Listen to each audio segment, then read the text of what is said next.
expressed were entirely those of the content creators and do not represent the official stance of Hot FM.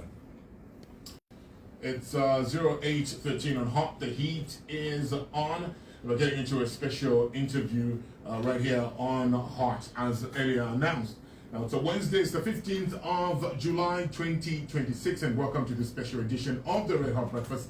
We are live from Hot Media House in Long Acres, Lusaka, and transmitting to the rest of the country. For the first time, Zambia gets to hear from the two boys.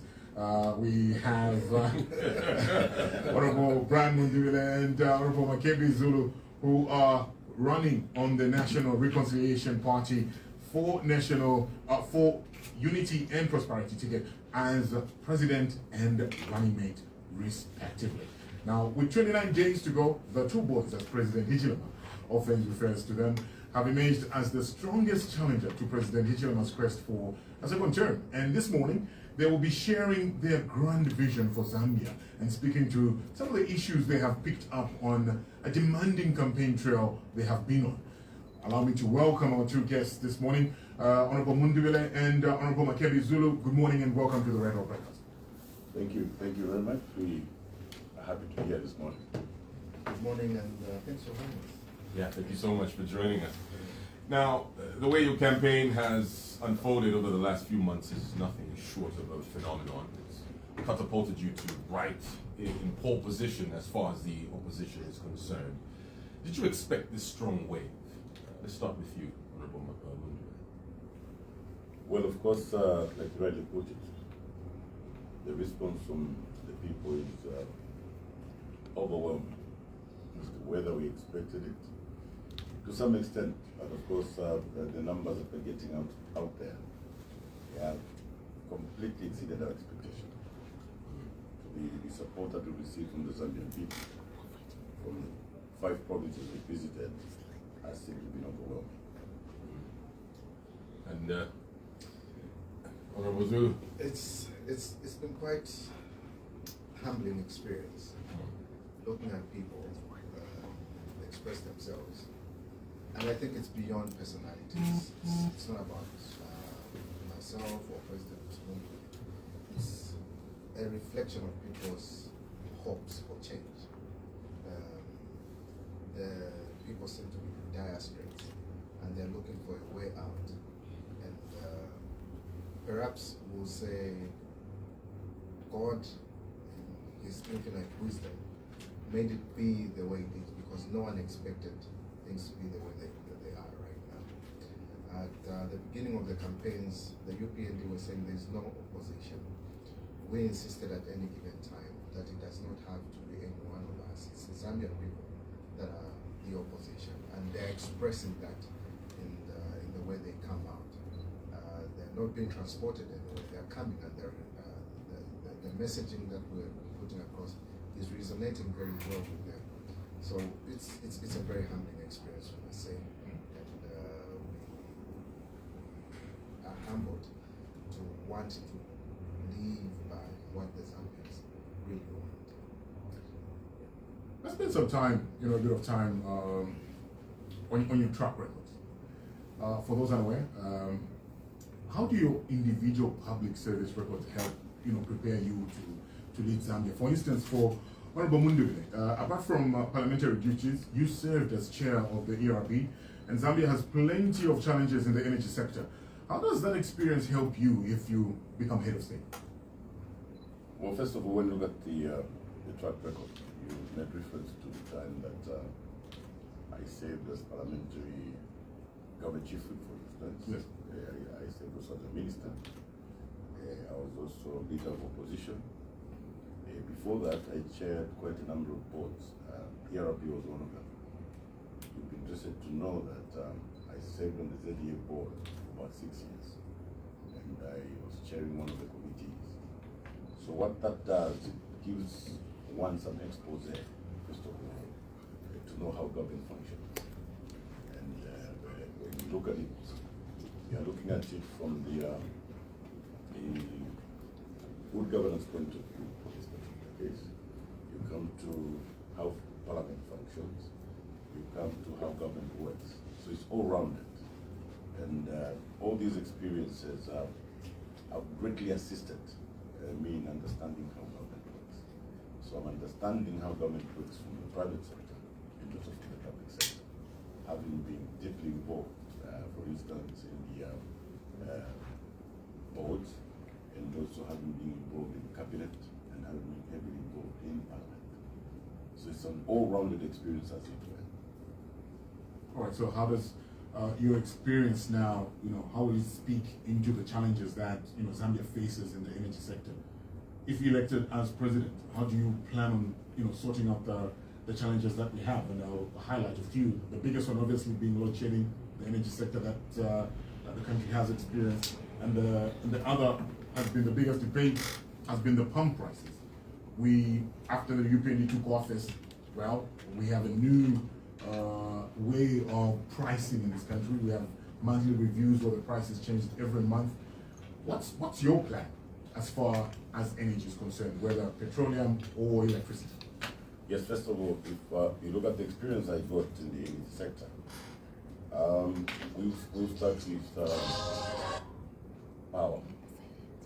My experience at the ERB would indicate that, first of all, I appreciate how much power we need as a country. I also appreciate our generation capacity. Therefore, it's very easy to plan between the two. You know that we have been generating up to 1,600 megawatts from independence right up to maybe 2011. Through the time of the PF, their capacity was doubled to about 3,400. The consumption, national consumption is around about 2,000 megawatts. So clearly you would have excess of over 1,000 megawatts as it were. So when you look at the load shedding that we went through, I want to say it without any apology, that was unjustified. So there are two things there that we need to look at. Yes, there was an issue of drought. So when you look at the interaction between the Ministry of Environment and the Ministry of Energy, there will be a pre-alert that where we are going in the next couple of months, we may experience a drought.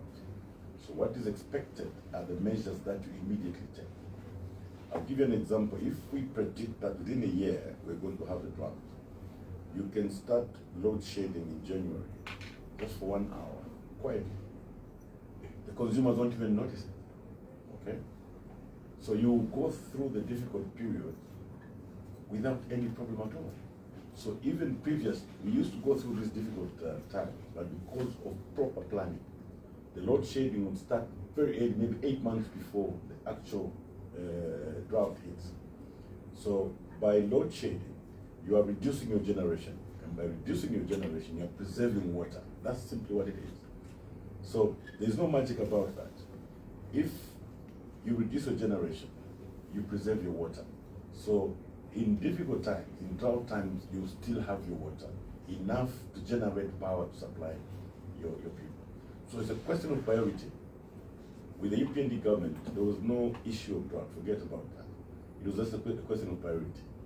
Number one, the time they were generating at full capacity, in Parliament we warned them. We warned them. These droughts, if you follow the trend, they come almost every 4 years.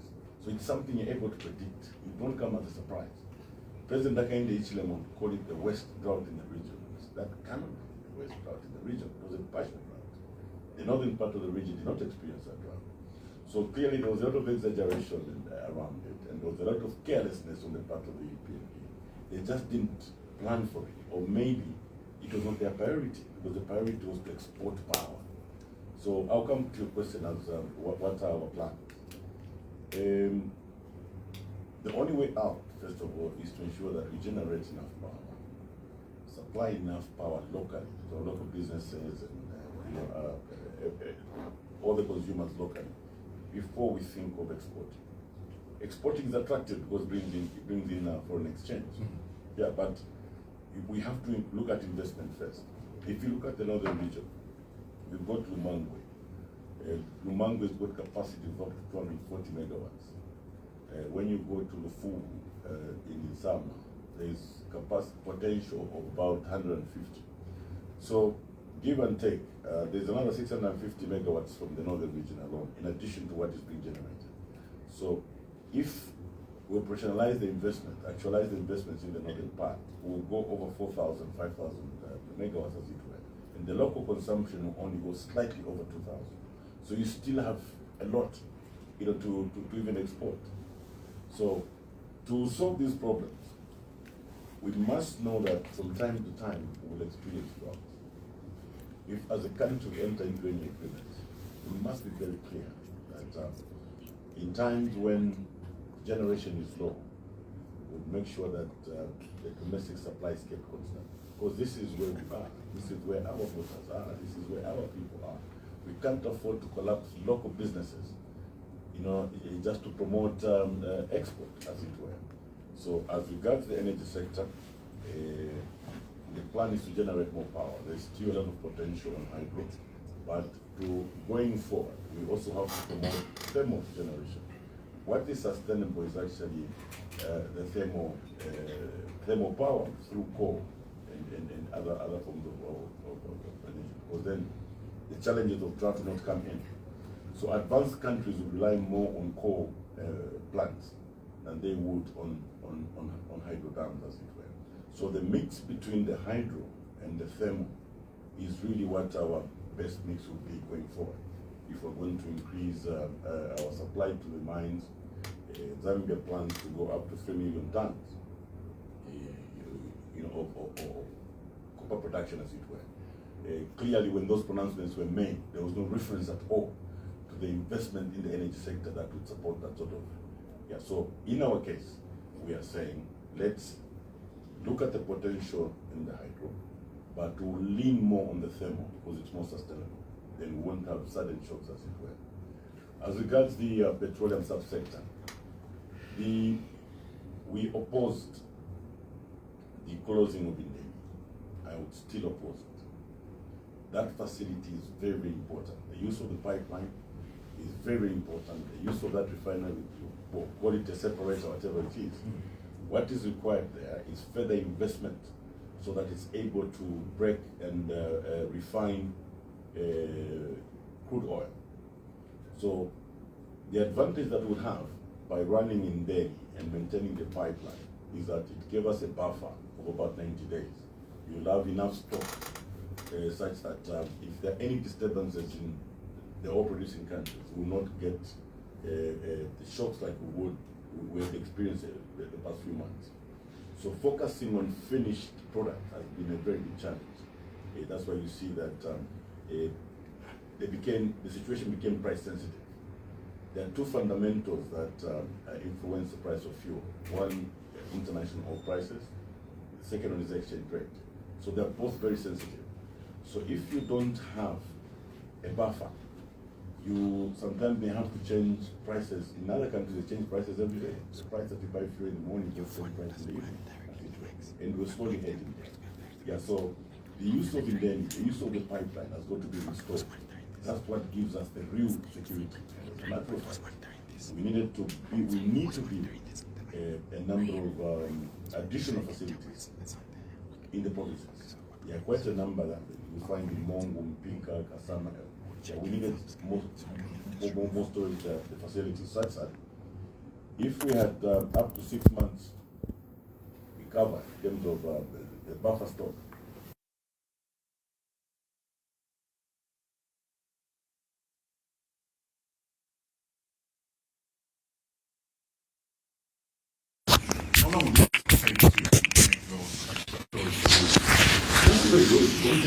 Actually, private sector can private sector are very ready, eager to invest in this facility. As a matter of fact, some already exist Some of them are actually during the time on the Patriotic Front. Yes. Eastern Province has most of the provinces do have storage facilities for that matter. Yeah. Just so that should I Mr. President. Yeah, so basically I think that's we were discussing the experience that I got by being at ERB and how we use that experience to try and improve our energy. So we've tackled the electricity subsector and of course the petroleum subsector. That's one way in which I think that experience would benefit the nation. What about you, Honorable Zulu? your track record. What makes your track record, It's very difficult to beat your own drum and dance and dance to it. But I would say this: the sector that I am in, perhaps the legal fraternity, I think it has been a place that has shaped me and how I look at issues, how I respond to issues. It is structural issues, procedural issues, administrative issues that are of great concern. I must say at this stage that the President and I have a very long history, way before ministries that are in the province. I remember the time we were preparing for our expos. He did a great job. Himself, Bachilangwa, we all looked up to them to really shape how it was going to be done, because they were first to do those expos, and they were very successful in attracting investment in their particular provinces. And we learned from himself and Honorable Chilangwa how exactly it would be done. So that in itself was a very big plus. But whilst we were still ministers, we had a conversation. I remember at one point I was saying, I think I need to do my master's in constitution and administrative law. He says, yeah, when do you start? I said, I intend to start in June. He says, let's go. So we enrolled for constitutional and administrative law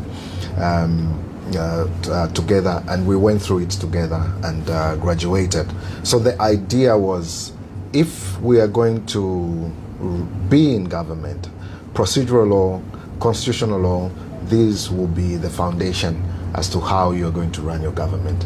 You need a government that respects the constitution, and you need a constitution that responds to the needs of the people, not the needs of politicians. So if you're going to have structural problems, you have governance issues like we have right now, where there's no respect for the constitution. The constitution is amended not to fit the needs and desires of the Zambians, but to make room or political space for politicians. That is not as it should be. Institutions of governance have to be independent. We expect commissions to be independent. Look at how the Anti-Corruption Commission has been abused. The Drug Enforcement Commission has been abused. Human Rights Commissions have been abused. The civil service has been abused. The police have been abused. And this is because we have depended on good people to be in government instead of creating institutions that are strong enough to guide both the good and the bad that may be in government. We need respect for the rule of law in the literal sense, not just as rhetoric like we have experienced in the last 5 years. And for that reason, I think we are well equipped, because of our legal background, to know that what we need to do is have a structural change, and that structural change begins with the constitution. We need to amend our constitution, a holistic amendment that responds to the needs of the Zambians, that enhances the rights of the Zambians, that introduces a human rights approach towards development. You can't have a government that says, we have given you water, it's a favor.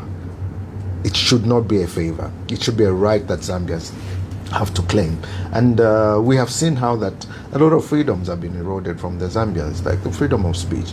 You can't have subsidiary law or that exceeds what the constitution provides. These cyber laws that have been introduced, seditious practices, hate speech, which only apply to a particular segment of the society and does not apply to another. We need all these structural changes, and I think the legal background that we have enables us to look at issues of constitutionalism, rule of law, and having very strong institutions of governance. But one would say that the cyber laws were started, it came from the time of the Patriotic Front. Okay, so if you're going to compare the two. How do you come back and complain about a law that started under the Patriotic Front? If you're going to compare the two, the cyber law as was introduced by the Patriotic Front, which was repealed and replaced by these cyber laws that have been put in place by the UPND, you will notice that there's a very big difference. Whereas they complained that the issue of cyberbullying was going to stifle the need for Zambians to express themselves. That was their main complaint. And having undertaken that, that would be the first law they would repeal.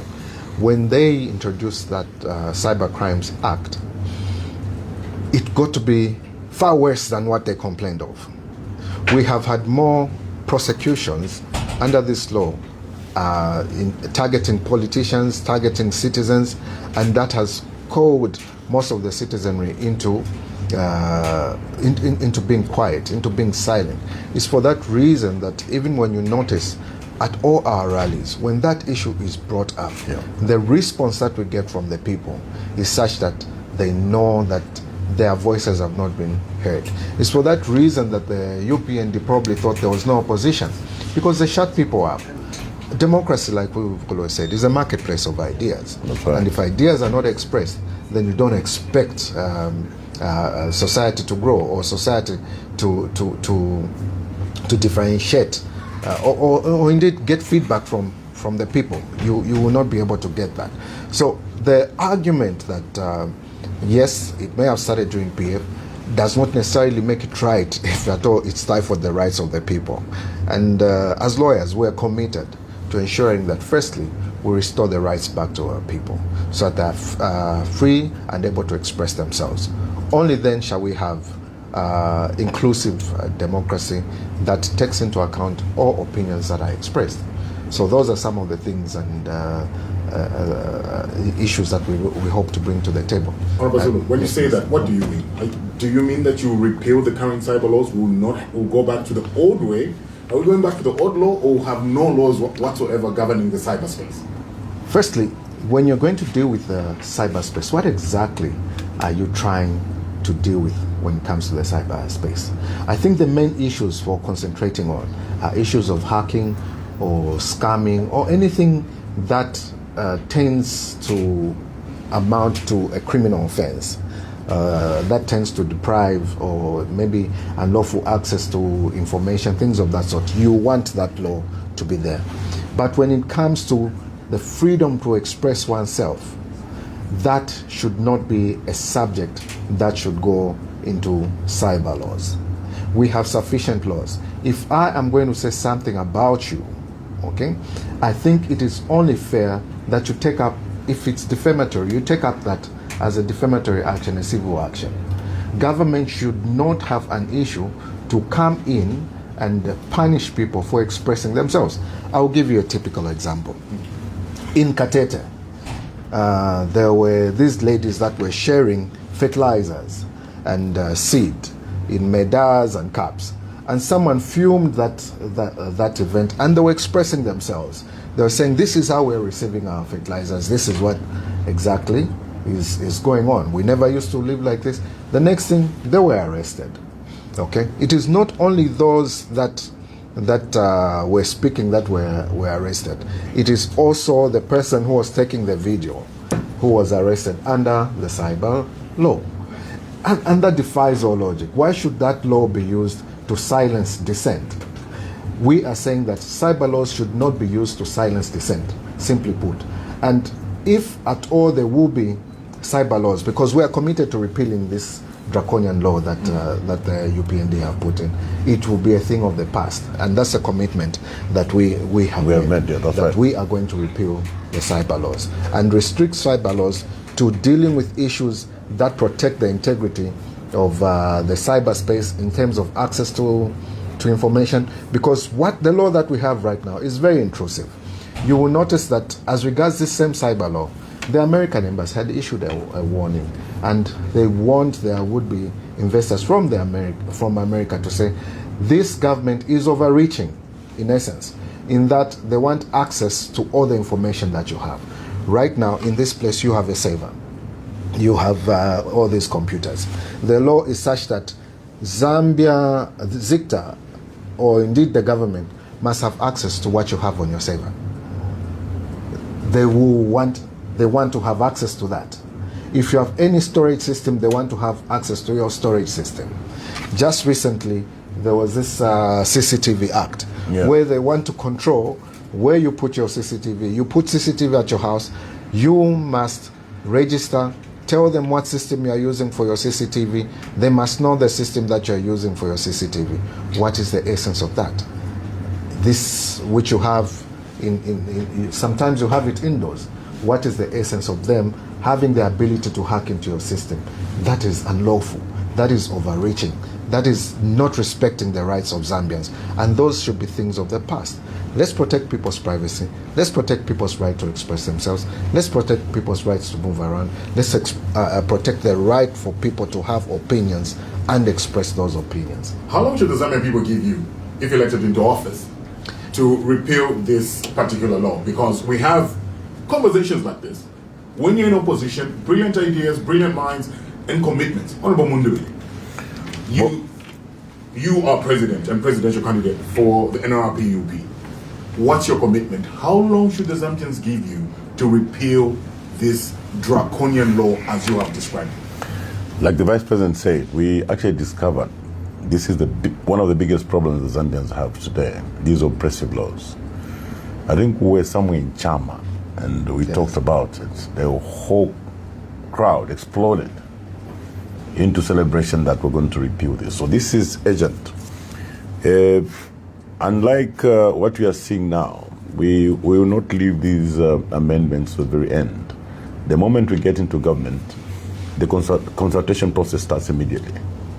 I mean, these are soft processes. Low-hanging fruits, yeah, these are low-hanging fruits. It doesn't need to wait. We've made a commitment, we've made an undertaking to the Zambian people, and we know how these particular laws have affected the Zambian people. Remember, colleagues, I think the basis for everything between us, myself and the Vice President, is that we're going to take a human rights approach to development. So by the very fact that this particular law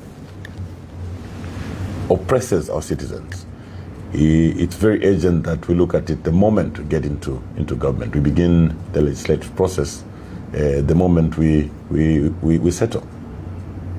What about the constitutional amendment? How long will it take? What's the timeline for that? Because the Vice President, your running mate, talked about amending the Constitution. How long will you do that? Well, luckily, himself and I are constitutional legal scholars, yeah? Mm-hmm. And we understand the importance of broad consultation. So meaning we start very early also. Okay, there are several processes through which this will be done. The number one is to raise awareness amongst the people. You'll be interested to know that there are times when people have been debating about constitution amendments when they don't really appreciate and understand what that really is. So the first step is to raise awareness amongst the citizen. Then we do some public education. What is a constitution? What is expected to be in the constitution? That is very important. Remember, the consensus that we talk about in constitution making is not bipartisan consensus where a ruling party and the opposition sit and agree. We talk about general consensus, meaning that we have to go down to rural areas. We sit down pautanda, they need to appreciate what needs to be in the constitution. The time they'll be submitting to that process, they'll be submitting to a process they fully understand. Exactly. So we would like to go through it that way. Yeah. And the Constitutional Court did give that guidance in the last ruling as regards Bill 7, which was ignored by the UPND. The need for broad consultation is a constitutional fundamental. And the very fact that we have a judgment from the court that gives guidance as to how exactly we deal with it is really guiding. And to address your question as to issues of timeline, I think the issue of the Constitution is very important because it's an issue that is going to shape the governance system. And what we are saying is that we have to press the reset button and immediately we form government. The first order of business, that discussion must be had as to how we're going to amend the Constitution. We've been to the chiefs. They complain about how the chieftaincy is being perceived, or how the law affecting the chieftaincy, land issues relating to traditional land, how they are dealt with, development issues, how they are not benefiting from the resources that may be in their localities. All those issues are issues of structure, and structure as to how a government is run is in the constitution. Beyond just having a constitution, we would like to leave a legacy where we have set the law straight in terms of how our governance system should be run. No more should the civil service be politicized by reason of loopholes that may be in the constitution. No more should the police be politicized by reason of those that are serving by their own whims and caprices. No more should we have commissions, including the Office of the Public Protector, not being operationalized because someone is taking advantage of loopholes that may be in the Constitution. No more should we run away from decentralization, which is in the Constitution, merely because someone wants to have full control of councils and everything else. We need to have institutions that are regulated by the law, such that they do not depend on good people being in government. So that would be the first order of business. All right. Well, if you just tuned in, we have Honorable Brian Mundubile and Honorable Makebi Zulu, who are running on the National Reconciliation Party for Unity and Prosperity NRPUP ticket as president and running mate, respectively. Now, throughout this campaign, which has been mostly land-based throughout your campaign, well, we'll get to the issue of why you've not been able to fly during your campaigns.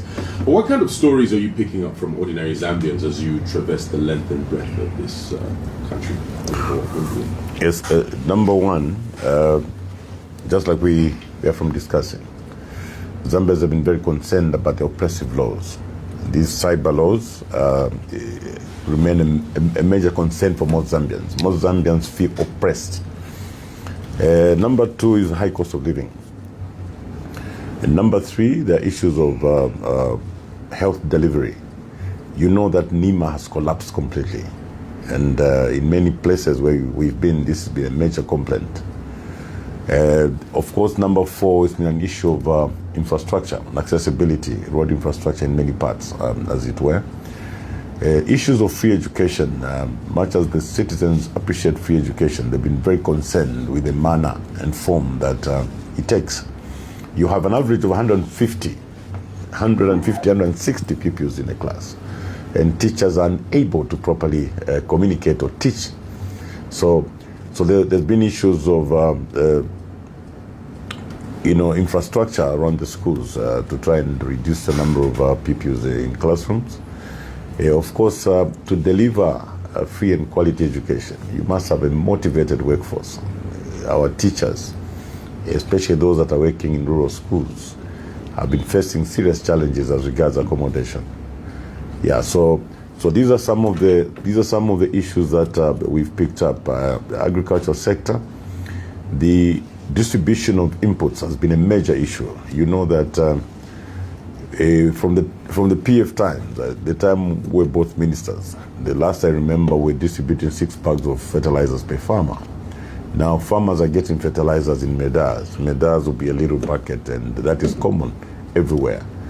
And farmers have not taken it lightly. You know that small-scale farmers are the ones that are responsible for food security. So in many cases, we discover that the agriculture sector has actually collapsed. When you look at FISIP, the distribution of these inputs has been selective, and they've been given in small buckets called medars.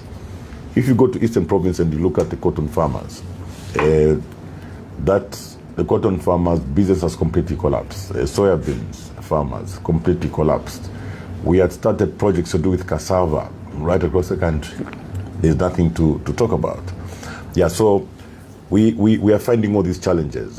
Luckily, when you look at the manifesto that we have, most of these challenges were addressed in our manifesto. So we were able to respond very quickly to some of these challenges.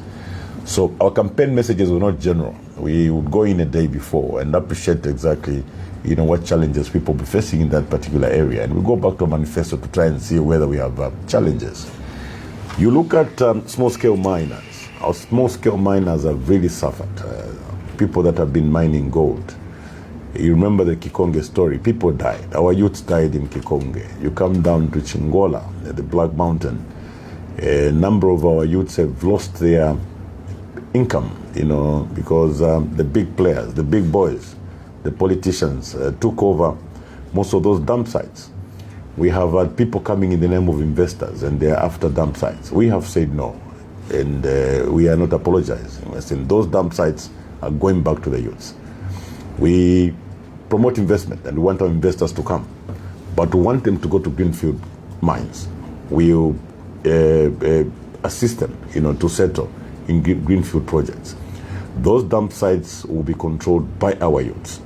Most of our youths remain unemployed. Unemployment levels are over 20%. And the successive governments always gave those dump sites to the youths in times that governments were unable to provide employment for them. So we are going to go further. We will not only allow them to mine from those dump sites. We are going to run some clinics for them. We will run some incubation programs for them. We train them in safe mining. We're going to train them in environmental protection.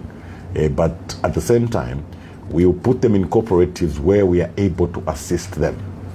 We will not leave them to the wolves where they can't even properly market what they're getting. Throughout the sectors, we are running an aggregation program. In all these programs, we have an aggregator, whether they're in the agricultural sector, in the mining sector. So this is a big brother who is waiting to, for instance, get whatever they're mining. Now, this big brother is not only getting what they're mining, he goes further. He extends assistance by way of equipment. Let's take Zambia Gold. This is a company that was formed the time PF was in government. It was supposed to basically be there to buy gold wherever it was found. So through Zambia Gold, we will be able to extend help to small-scale miners at Kikonge. These small-scale miners are in cooperatives. Maybe between 5 cooperatives, Zambia Gold could provide 2 excavators, 1 excavator, and the other equipment that they require. They will pay for it progressively so that there is enough capacity to give to the next group and the next cooperative. The idea really there is that you're looking at the issue of control, you're looking at the issue of security. Government concern normally has been that you have 5,000 people in an area. There is money, there are loose guns and so on, but once there's some structured approach, Zambia Gold moves in. They've got offices there. Ministry of Mines has got offices there. We've got health facilities nearby. And the miners are identified by cooperatives. They are assisted that way. So it will be normal mining. When they mine, they take to the aggregator. At the end of the day, the Bank of Zambia will be talking about reserves in form of gold. This is what is happening in other jurisdictions. They'll move into Kanyelele in Impika. They'll come into Rufunza. So clearly, we were in Rufunza yesterday. Yes, yesterday. Yes. There's an economy that exists. Unfortunately, because the government that is in power now does not focus on Zambians. They are very excited to give incentives to foreign entities, as it were. The first thing they do when they hear there's been a discovery of gold is to mobilize trucks of soldiers, trucks of Zambia National Service and police to go and chase our youth. That will never happen under our charge. To exterminate and eradicate. That will never happen. That language will never be used in our government. What we'll do instead is to promote these activities by our youths to ensure that they lead decent lives. You remember when you go through our manifesto, we actually talk about formalizing small-scale mining. That's exactly what we mean. We mean there will be offices, government offices, that will specifically take care of these miners, hold them by their hand and walk them through until they can walk on their own. That will be the work of government insofar as small-scale mining is concerned. Just a quick one there, Honorable Mundubile, because right now, when you go to these illegal dump sites, if you talk about formalization, meaning somebody at the end of the day will have to pay some sort of tax. Yeah. Somebody will have to, the cooperative will have to start paying taxes, being responsible for all that safe mining. How then do you plan on, convincing these young people that for a long time, who are used to just going there, picking the minerals, selling it, and money just goes straight into their pockets, to start convincing them to pay taxes, have an organized structure? Because I'll give an example of Senseli, where we lost our brothers in Senseli 2 years ago. that place had over 5,000 young people just going there, picking and selling to the bigger Jerabos that take and sell onto the market. How then do you convince those people that are used to that kind of structure to get into a formal structure? And who will supervise them? Because there's been cases where I've been on the ground myself. I went to St. and had conversations with them where they feel the actual off-takers now oppress them. So won't they be oppressed a little bit more if we add more regulations and paperwork and everything to govern this kind of mining that is happening in our country? Well, first of all, right now they're not mining because they were chased from those mines. Yeah. True, there's nobody mining. They're not mining. When you look at those groups, those Jerabos are very organized. You know why? Because they're always structured. They always have a commander, and they listen to the commander. Okay, so sitting down with the commander, he will see the advantage. They may think they're making more now with the manner they've been operating, but to be able to demonstrate that to actually make more through the methods that we're prescribing, through these structured methods. For instance, they'll get assistance in terms of training. They'll get equipment. It's structured. It's good for them. They'll lead a much more dignified lives going forward. So it's not a problem. They're already structured. They always identify themselves with the leader, and through their leaders will be able to communicate what it will be best done for them. There'll be no knee-jerk reactions like we are seeing now. I mean, the President Hakainde Hichilema just gave back some two, OB19, OB22, but what he got away from them was sincerely, okay? You've got to, we are dealing with people's lives, guys. We are dealing with people's lives. We may look at them as Jerabo. They look after families. They run the economies in the towns where they come from. I've been to markets in Chingola. You find the women are the ones who are speaking for them to say, if we're impala, tushtisha balumendo ava ngabale bomba. Alanga tukwatensa lepo balumendo ava tafisha. So you have to look beyond them. These are people that are managing an economy. They're managing families. Their continued operation has a positive impact on a number of people going forward. Yeah, so we have thought through it. We have sat with their leaders. We know how it's going to work. The principle there is that we are going to protect them because they are Zambians. What about the security concerns? Because we've heard security concerns. I know you referenced to what the response to this kind of mining by the UPND with the army and everything else. Isn't there a genuine concern of security when you have gold being mined in such a manner and people have guns around these particular areas? Obviously, people are getting exploited, and there's that concern. If me and my friends want to form a cooperative and want to go and mine, and we're leaving Lusaka, we are Lusaka people, we're going to go into these far-flung areas where we're not familiar, and we get there, what sort of security do we have as young people that are not domiciled in these areas? What's your plan for security in these particular areas? That's exactly, especially because there were talks of foreign nationals coming in. Yeah, that's exactly what we were describing. You see, when you have an aggregator, you've got an aggregator. This is a market for whatever is being produced. Zambia Gold, for instance, we would have agreed with these small-scale miners. Okay, here's your cooperative. We are advancing you some equipment. When you have mined, your refinery is here with the aggregator. This is where you sell and so on. Already, just by that structure alone, you are dealing with the issue of security. You have identified the miners by their cooperatives. They've got their mining licenses. Okay, you know the areas where they're mining from and where they're delivering. So there'll be no space for vagabonds. There'll be no space for people who are just moving up and down. The people who are there will be there because they've got something to do, and they belong to a particular grouping. They are mining at a particular site, and whatever they're producing, they're taking to this aggregator. So that control addresses the security aspect of it. Beyond that, just additionally to what the president has said, if there's no sense of ownership on the part of the Zambians, you are bound to have other people creeping in, because you have made them feel like thieves, and They feel like what they are mining, they are stealing, and another person has come to steal with them. So you can't have so much security in those circumstances. But if you do it the Ghanaian way, we discussed this with the president, the Ghana system, Yes. where the people have a sense of ownership. Yes. So if you have a sense of ownership, you are going to protect what you have. You are the first line of defense in that particular area.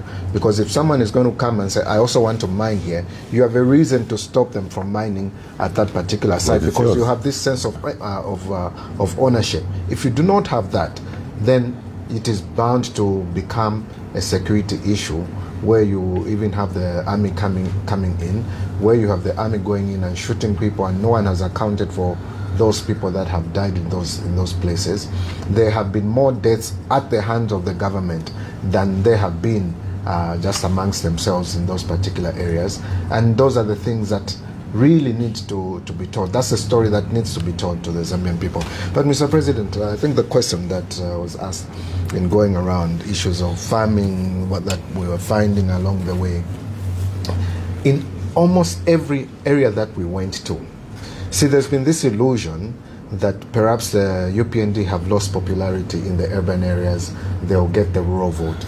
As a matter of fact, the rural vote is gone, because people in rural areas depend on agriculture. And because they depend on agriculture, and they're coming from a place where they used to get 6 to 9 bags each for them to farm, and now they have to share a bag amongst, say, 4 or 5 people. That is problematic. And the president himself admitted to say, yes, we know you are sharing in Mendas. He has not explained why they've moved from 6 to sharing in Mendas. He has not explained to them, and as far as they're concerned, someone is touching on their livelihoods. Beyond that, the roads, Mr. President, that we went through. Remember going through Chama, Lundazi, Matumbo, into Shuangandu, that road needs attention. The Pika road going all the way to Kasama, going to Nakonde, that one needs attention. We went as far as Chiengi. Chiengi road needs a lot of attention, and that has been the greatest experience of going by road. We were able to see most of the road. Sumbu Road, Mr. President. Oh, yes. Yes, and in the northern The northern province. Chimbamilong. Yes, Chimbamilong, Kapata Road in Sanfiang. You have all these areas, interconnectivity. Perhaps, Mr. President, you could just give Yes. that issue. I'm sorry, I seem to be taking over because this is a conversation that we had. The issue of connecting provinces, connecting districts, that is very important for our economy. Yes, you remember that under the Link Zambia 8000, phase 1 was about linking provinces, and some work was done, to link up provinces. The next phase was to link up districts. Like the Vice President was saying, you go to Muchinga, you've got Chinsali Mulilansolo, you going right through into Isoka. You find that from Isoka into Kasama will take you just an hour 30 minutes, but it will take you the whole day because that particular road is inaccessible. The Chama Matumbo Road, for instance, connecting Eastern Province to Muchinga Province. These are low-hanging fruits. There is the other one through Muyombe. Yes. And, so when you go to Luapula, you have the Chiengi, Lunchinda, yes. Kaputa. And all these areas, you find there's a lot of potential for tourism, potential for agriculture, and name it. So we have agreed with the Vice President that we are going to prioritize these key roads that would link the provinces, would also link the districts. Ideally, focusing on agriculture, focusing on tourism and many other economic activities. We'll start with backbone infrastructure. Most of these roads were actually on contracts. The UPND government just came and cancelled this contract. Yeah, so we've promised our people, Chama Matumbo Road, we say, look, that's priority. We have talked to the chiefs and promised them that we'll work on this key infrastructure. The one through Muyombe into Mafinga, these are roads that once worked on will just open up the areas. There's one that goes from Mpika right into Mfue. Yeah. So if you're going to talk about promoting tourism, really, between Mpika and Mfue Airport, it's a very short distance, and it's just one road that is been a barrier. So, in a way, when we were first denied permits to fly helicopters right across the country, because President Hakainde Hichilema and his government have just made it clear the opposition should not jump on helicopters. There will be no permits given. We applied very early, this is about 2-3 months ago, and we were just denied. At first we reacted. We thought this was a very bad thing. It has turned out to be a blessing in disguise, because what we know now, we would not have appreciated what we appreciate now had we been... And we've really been there. We have seen exactly what our people are going through. Yeah. We know where to start from. We know how urgent most of these works are, because we've experienced it. And this is what the Zambians are going through every day. Yeah. Honorable Mundubile, let's talk funding here, because the Zambians have experienced a period where this country was like a construction site. There were roads everywhere, construction projects everywhere, but that came at a cost. Yeah. Where will this funding come from? Are we borrowing more money? What's your plan as far as funding of these roads and these projects that you speak of? Well, I'll answer it using very easy examples. Look, to start with, this country has money, okay? This is a country where the past 5 years, the leakages, illicit financial flows alone amount to $10 billion. Are you with me? Yes. But Yeah. $2.5 billion a year. A year. So meaning, if you plug these leakages, this money should end up somewhere. It can be productively applied. This is a country where you'll have amount of around $80 million sent to China by accident. You know, somebody just presses a button, the $80 million is gone. And there's no report of whether it's been paid back or whether... Allegedly by accident. Allegedly by accident. I'm just trying to demonstrate to you that it's an issue of priorities. This is all about priorities. As a member of parliament, I want to tell you that the biggest budget under the PF was 120 billion kwacha.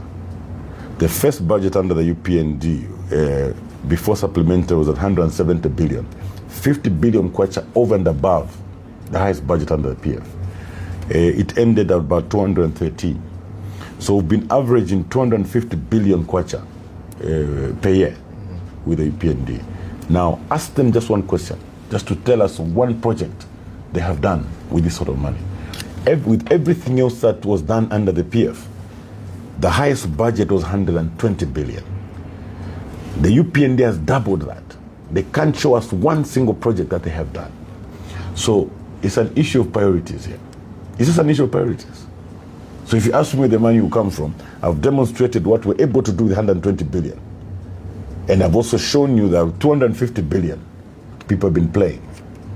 What's the plan on plugging the flows of the illicit financial flows that we get from the FIC? And I know that's where you're getting those numbers from. What's your plan here as a team and your legal minds? I'm glad that both of you are legal minds and you can be able to tell us how we can actually plug this in, because when the ordinary Zambian is reading this and seeing all these amounts, they're wondering what a country would have with $10 billion. With $10 billion. Yeah, so we've lost $10 billion. So what's the plan? And the president is quiet. The president is quiet. The president is going to talk about corruption, referring to houses in Ibex Hill. But there's $10 billion here. Okay? The president will not refer to $2.5 billion, which was illegally, repatriated from Zambia by a non-mining house. This matter had been in court for some time. A minister single-handedly made a decision to withdraw that matter. You see, we have to be very sincere when we define corruption. We have to define corruption for what it is. Corruption is actually in certain decisions that have been taken. Corruption will come by way of legislation. Corruption will come by way of administration. So the corruption that is told to you is about a house in Ibex Hill, some flats in North Mid. Nobody wants to tell you about the $2.5 billion. Nobody wants to talk about the $10 billion. So if you ask, the first will put up a genuine fight against corruption. There are certain reforms that will undertake under the Anti-Corruption Commission. One of them will be on reporting. One of them will be on reporting. When the SEC is handing over a report to the president, they'll also hand over a copy to Parliament, a committee at Parliament, the name and shame. The moment people know that they cannot be saved, they'll be exposed because there's a report sitting at Parliament, as there's a report sitting at State House. You know there's been 10 ministers who were reported to SEC. At one point, the DG confirmed, yes, we're investigating. The next thing we heard was that they were cleared. We didn't know at what point they were called to answer charges as it were. Exactly. That has got to stop. So on one hand, you have leakages of up to $10-12 billion in that 5 years. There are 10 ministers who were named and cleared. I don't know whether they used to interview them at night. I've been to SEC. You also saw me when I went there. It was in broad daylight, and escorted by colleagues and supporters. We don't know when these 10 ministers were going to SEC. We don't even know when they were, what charges they were leveled against them and when they were cleared. Exactly. So the moment we begin a genuine fight against corruption, there's going to be a lot of money in this country that will be redirected to other priority areas. Additionally, Mr. President, something that we did refer to, if you have structural inefficiencies where these institutions that are supposed to protect your democracy, they're supposed to protect the integrity of the governance system, are placed under the office of the president, for example. It is something that we've talked about. Yes. Why should the Anti-Corruption Commission be under the office of the president, Drug Enforcement Commission under the office of the president? These investigative institutions are under the office of the president. And if you have them under the office of the president, you will have reports such as, no, this minister was seen coming out with a bag, and it goes, and the president is happy to say, no, I asked him. He said there were calendars. The heavy, some very heavy calendar. Some very heavy calendar. You see, you compromise the fight against corruption in that particular regard. And it will not stop until you have independent institutions of governance. Let the police be independent. If we're going to choose who is Inspector General of Police, are we going to subject it to public scrutiny so that the persons that are taking up those positions are persons of integrity? If we are going to put someone to take over Anti-Corruption Commission, let us look at them. The current one was a cadre. She was a UPND cadre, non-UPND cadre.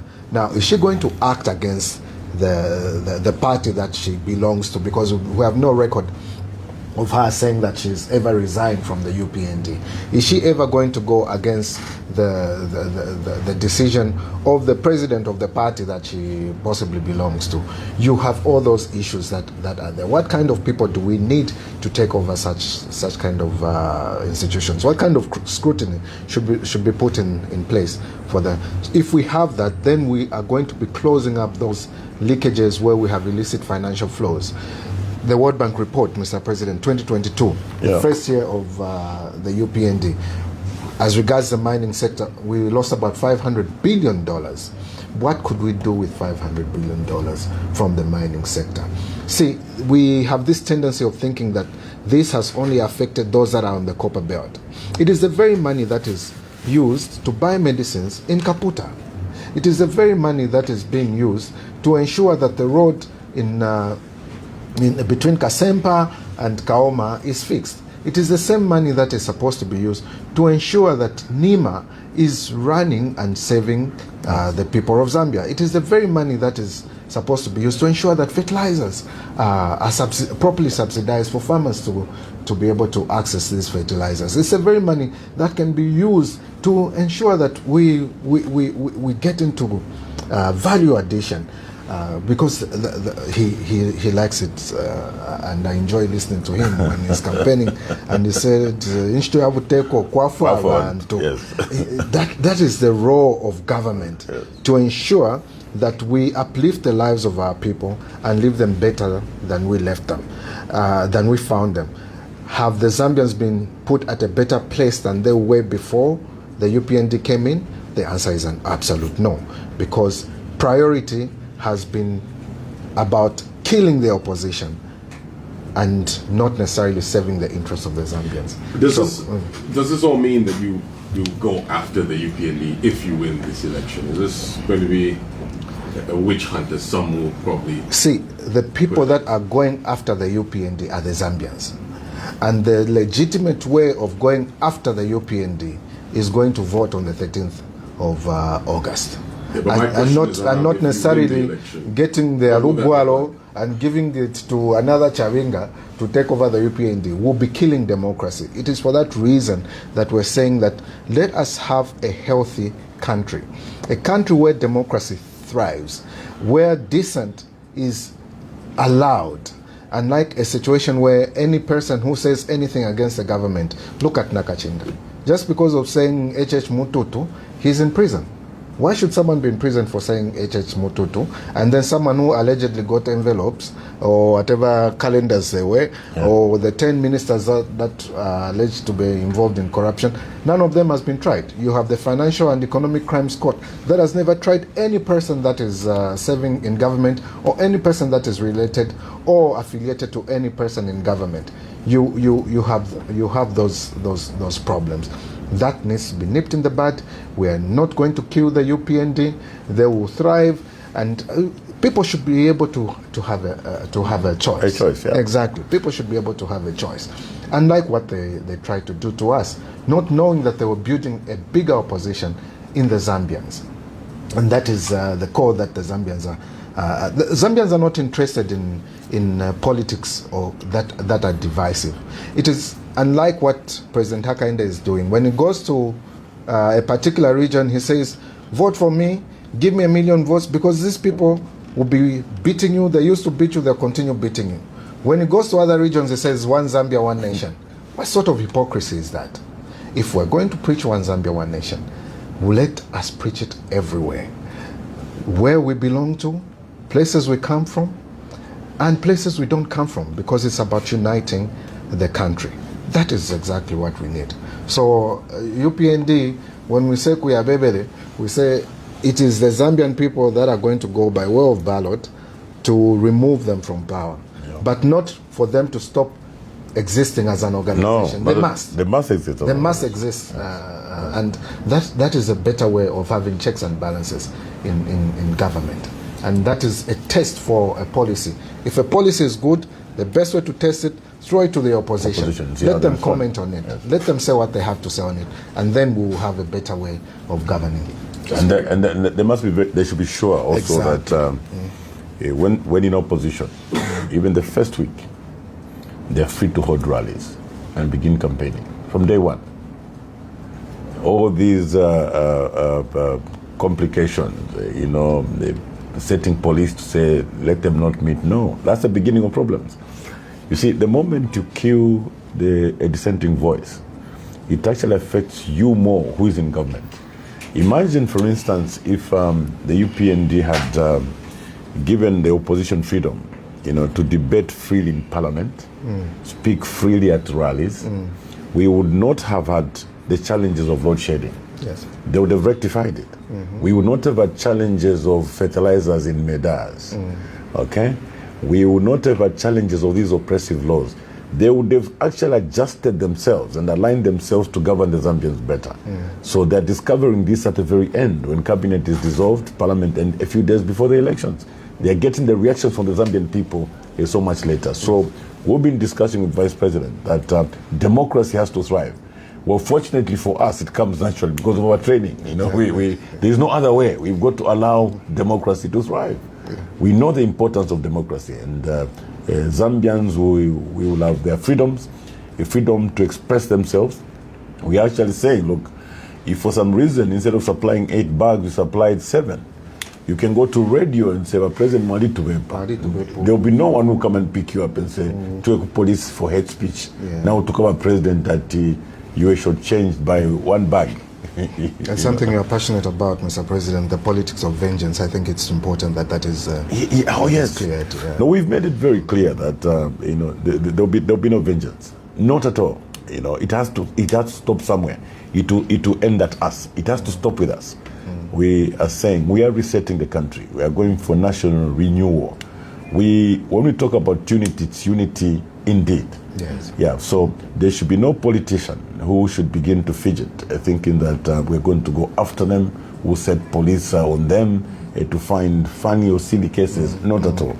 What Zambia needs to move forward. Zambia needs to move forward economically, as it were. Zambia needs to move forward in terms of unity. We are looking at national restoration. We are not only looking at changing government, we are looking at changing how government works. We are starting with reforming the civil service. We have undertaken to depoliticize the civil service. We would like to professionalize the civil service. How exactly are you going to do that? Because that's become a topical issue recently. Well, depoliticizing the civil service. The first thing is that we're going to embark on a merit-based recruitment approach. Professionals that deserve to work in certain positions in government will take up those positions. By way of pronouncement, coming from myself and the Vice President, we will speak to our members. For those that want to be in politics, let them stay away from the civil service. We understand and know the importance of ensuring that the state remains neutral. By the way, government does not own the state. They merely supervise the state. So ensuring that the state always remains neutral. All those political cadres, whether they're coming from our political party or other political parties, you stay away, from the state.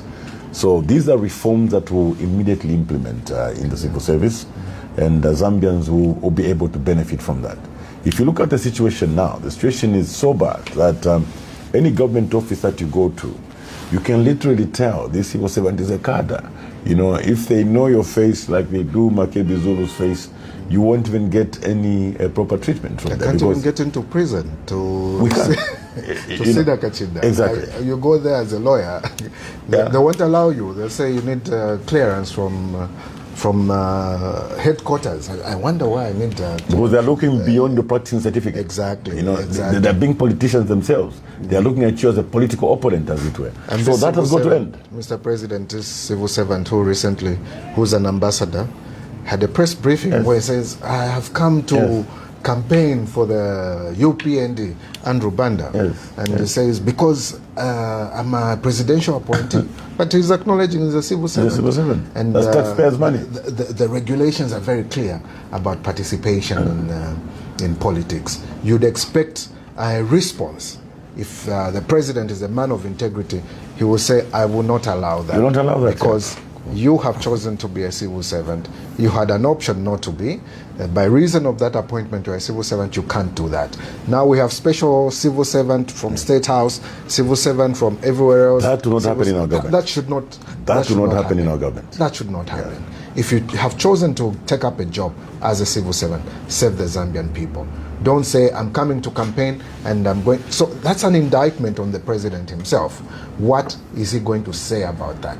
What is he saying about Andrew's stance? Is he going to fire him because he has taken up that stance? Because obviously that's against the rules and regulations of the civil service. And he should know that better. If he's a person of integrity, if he means what he says, and I doubt that he does mean what he says, he would take action against Andrew Banda. He should not be a civil servant today. Secretary to the Cabinet, Patrick Kangwa, should be able to move in and say you can't do this, therefore you are no longer part of the civil service. That is the right thing that should happen at this particular time. So you can see the extent to which our country has gone. Everything is going wrong, and we seem to be on autopilot. There's nobody, there's no one who's in charge. So we are saying we need to reset this country. There's need for restoration. We simply want Zambia to work again. We want Zambia as a country to work again. For all Zambians. Yes, for all Zambians. I know that, Chishampies, you've been around long enough to know that you may not say it loudly. There's nothing going on. The country is not working. We need to get it to work again. And getting Zambia to work again, the three arms of government should function. We need to see a normal parliament, for instance, not what you experienced the past 4 years. We need to see an independent judiciary.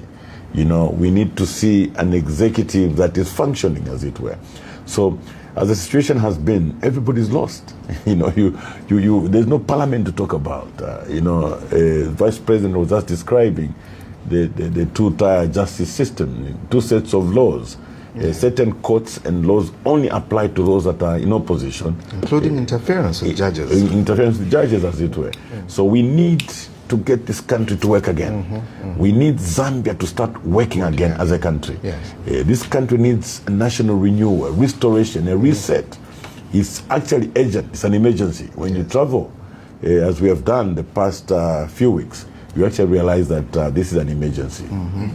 Yeah. I want to talk about the relationship between the two of you, Honorable Zulu, Honorable Mundubile, because without dwelling so much on how the alliance came together, there are some quarters that believe that what we have here is a pure marriage of convenience that may not last the test of time.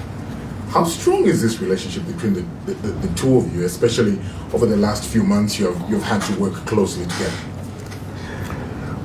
May I go first, Mr. President? Please do. Political pundits tend to want to define our relationship as one that started in politics. Like I said, it is beyond the politics. It is about shared vision, shared principles. We met when I was still a businessman and I was still practicing. That's right. I was still practicing, and the circumstances of our meeting were through a mutual friend that really came with him to my office, and we had a discussion. And we've been friends since. Our wives are friends. And something that you may not know, and something that really bonds us together, is the fact that the president and I are able to say, let's sit and just pray. Yeah. We're able to pray together. Together, that's right. We'll sit and pray together. And there is nothing that is convenient about that. It's shared values, shared principles, and shared vision for a united Zambia, a better Zambia. Beyond this, we're friends. Yeah. We're able to be a check on each other.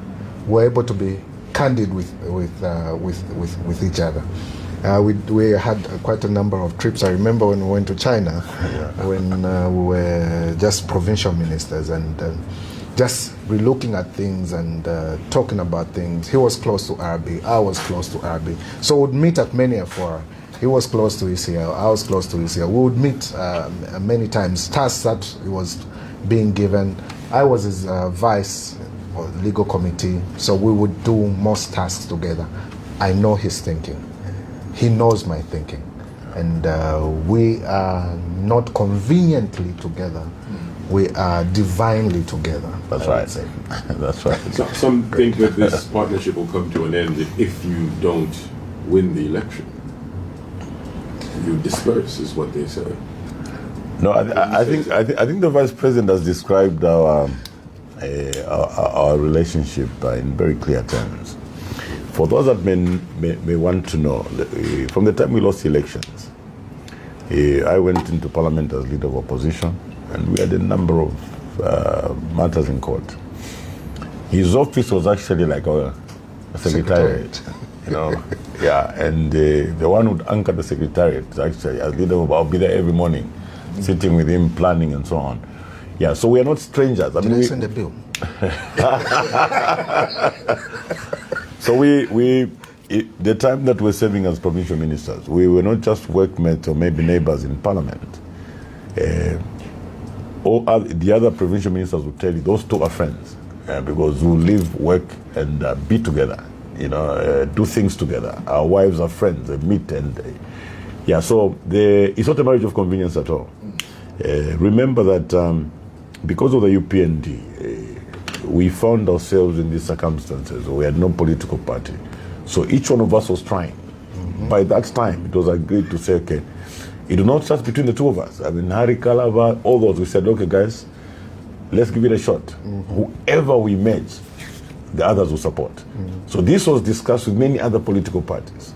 So these are strategies that we were not discussing in the media, know, and even when things were hot, things were heated, I'll pick a call. hey, where are you? Chishanu, Gachani. Nice. You know, but people thought it was, no, would actually watch it, laugh. You would send me something and say, have you seen this? Somebody said, I said this. If somebody reported Makebi to have said something about me, I'd say, yeah, for and he say, I've just seen it also. Yeah, so that's the sort of relationship that we have. But most importantly, like you said, we actually pray together. I recently saw an AI video where I'm all over hitting Mr. President right here. And we laughed about that to say it is those that want to, that they can't see any good in anything. They don't want to see any good in anything. But it is not a marriage of convenience. We are here and we are both responding to the call by Zambians that we have a united opposition. And as you have seen, more and more people keep joining us because of the unity that we've displayed amongst ourselves. So does that and mean we people, are still open. Yeah, so does that mean people should trust that regardless what happens with the election, we'll still see this united front in Parliament? We won't hear, no, there's a press briefing, Honorable Mundubile has called all the NRP MPs to the side, and Honorable Zulu here has called all the RP MP to the side, and now we have two political parties because we haven't won an election. And these are the questions that the Zambians are asking. What's the long-term plan here if this attempt does not work? Are you still the voice for the people together? We are still the voice for the people together. Our tribe is Zambia. Yeah, that's right. Our tribe is Zambia. Yeah, that's it. All right. Well, if you just tuned in, we have Honorable Brian Mundubile and Honorable Makebi Zulu, who are running on the National Reconciliation Party for Unity and Prosperity ticket as president and running mate, respectively. So, as you've been campaigning, you've raised some important key policy issues which have attracted responses from the incumbent. Issues such as the FRA maize buying price, the issue of politically aligned civil servants, which you've spoken to here, and of course the issue of foreign reserves. If you go back to the manifesto, what stands out from your messages as far as improving people's welfare is concerned? Because at the end of the day, it's about the Zambian people and making their lives better. Yes, I think what you pick up from the manifesto first is that we are moving women and youths from the margins to the center of policy and economic transformation, making the youths the main drivers of this transformation. That will come out very clearly. Number two will be that we would like to create jobs through industrialization, and would like to industrialize through investments, as it were. Remember, we just from Vice President made reference to several roads that we saw. We're saying to be able to industrialize, we take advantage of the low-hanging fruits, the potential that lies in various sectors, including tourism, agriculture, as it were. But the starting point is investment, and investment in backbone infrastructure. So in improving people's livelihoods, we are focused on industrialization through value chains. Agriculture is the first that we'd like to take up. We've identified 12 farming blocks right across the country, and government will invest in these farming blocks, attract investments from the private sector, and of course an investment arm of government into these farming blocks. The aim is that at the end of 2 years, we must begin to see some downstream industries in these farming blocks by way of value addition. So when we do that, we will create employment. So this is one sector. We are focused on this particular sector because it absorbs the highest numbers, as it were.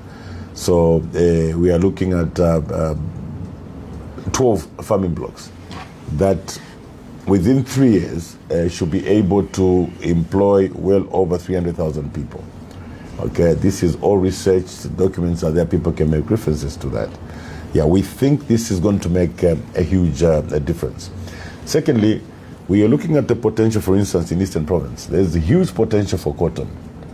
So using the aggregation method, you've got Mulungushi textiles. The Mulungushi textiles of the UPND is not the Mulungushi textiles that we're envisaging. They're printers. Yeah, that one is just a printer for Chitenge and so on. We are looking at Mulungushi textiles as an aggregator. that will have behind it cotton farmers in Central Province, cotton farmers in Eastern Province.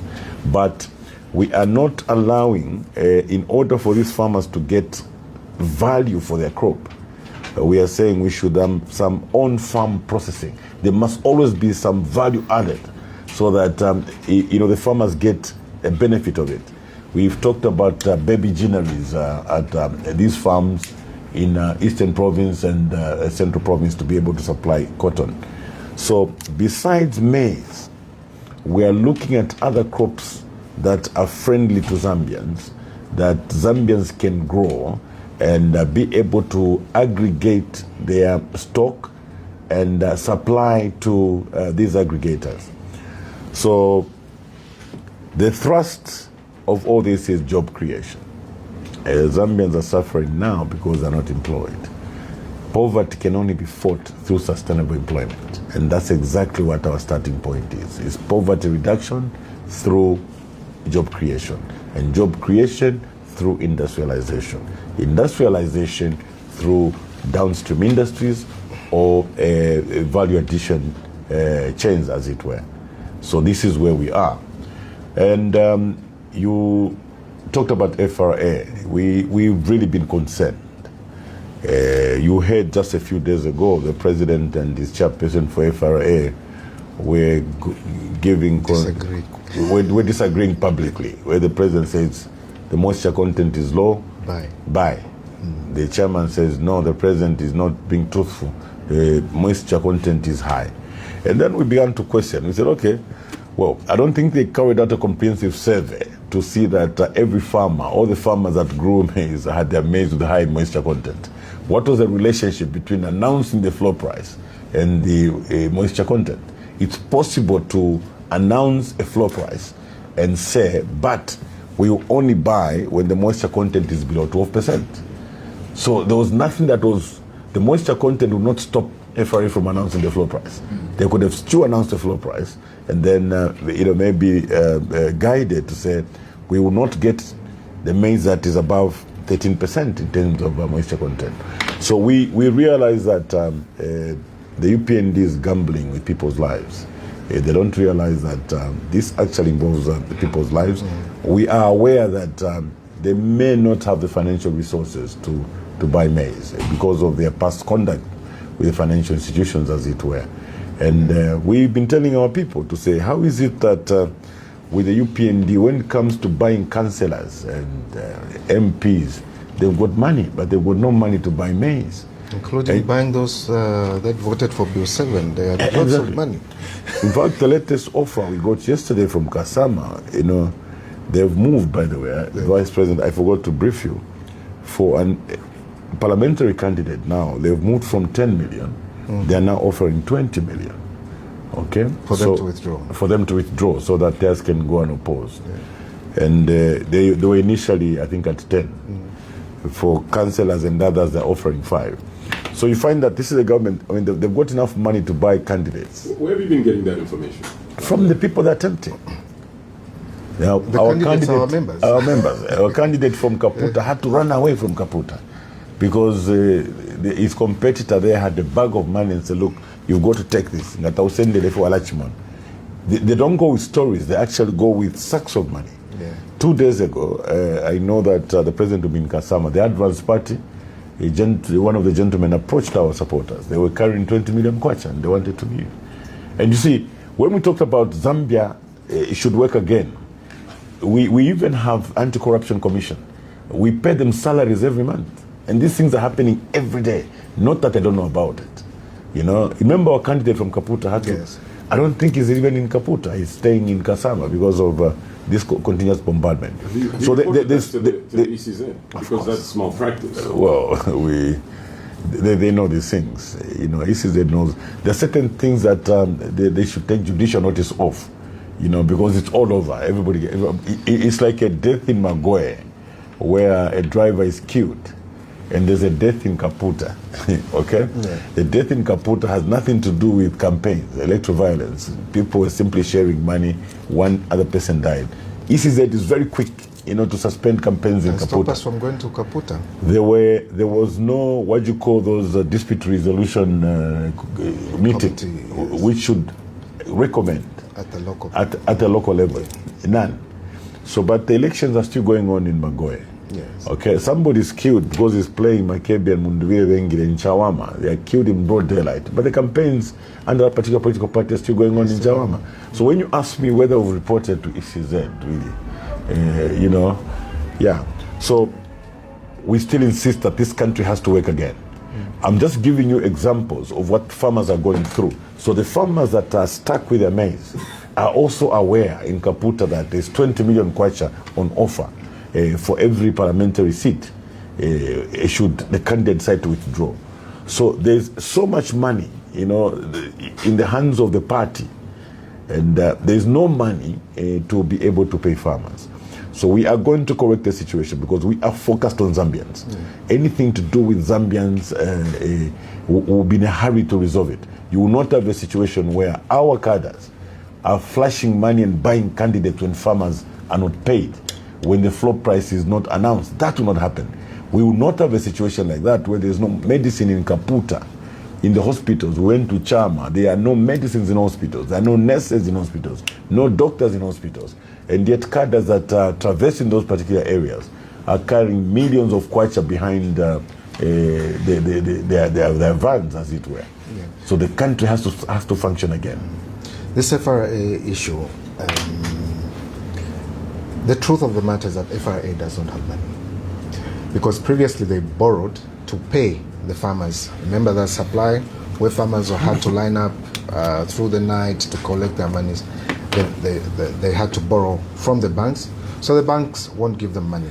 Beyond that, the maize that FRA supposedly sold was sold to ZNS, and ZNS has not paid for that maize.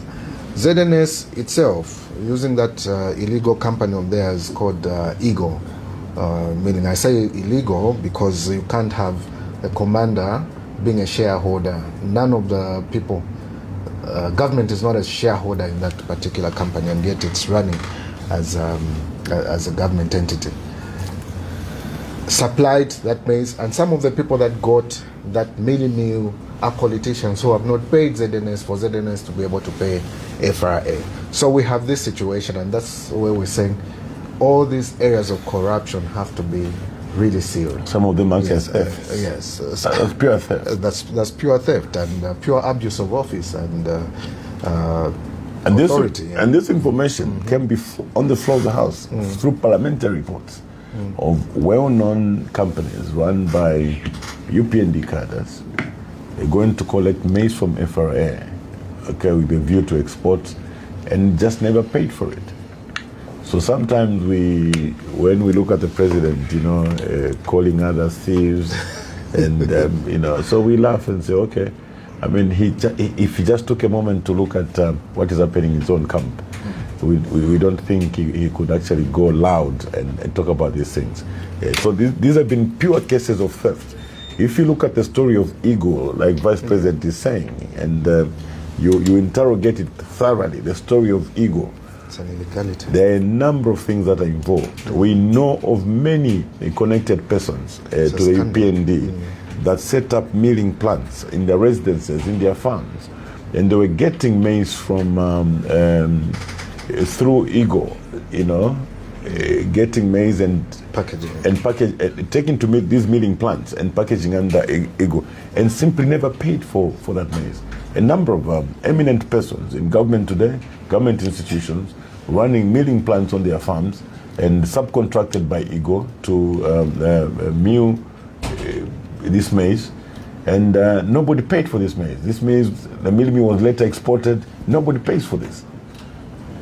I want to throw in something here. Since we're talking about FRA and mill, you spoke about maize dryers as an alternative to the issue of moisture content, and you also spoke about late entry into the maize market by the Food Reserve Agency. Just break it down for us. What's your plan, and what are these maize dryers? At what scale are you planning on having these maize dryers? How do they work? Can they be accessed by the ordinary farmer that you were speaking of? Yes, when you go to commercial farms, it's most of these farms actually are dryers. You know, a commercial farmer will not wait for the moisture content. What you'll have at a commercial farm, you'll have a combine harvesting. When it's harvesting, it's pushing through a shaler. It's in one chain, pushing through a shaler, or the same combine harvester is shelling. And from the sheller straight into the dryers. On the other side, they're bagging. Same day, huh? I mean, I've seen this so many times over. So what we said was, inchitoya government kwafu abantu. So problem ngani moisture content, okay? We can invest in dryers in two ways. It's either FRA around their depots could simply have dryers, okay? Exactly. Honorable Makebi Zulu has brought his maize. Okay, you wait, you're in the queue, how many are there? These are 50 bags. Put them through the dryer, get them on the other side, weigh them, and it ends there. But also you can have on-farm facilities. We are going to introduce on-farm facilities. Remember, these are our farmers. These are our farmers, okay? We will go an extra mile to save our people. So we will have a facility. It's not for every farmer. It could take care of so many farmers. It's a dryer, okay? As they are harvesting, they process it through the dryer to the right moisture content.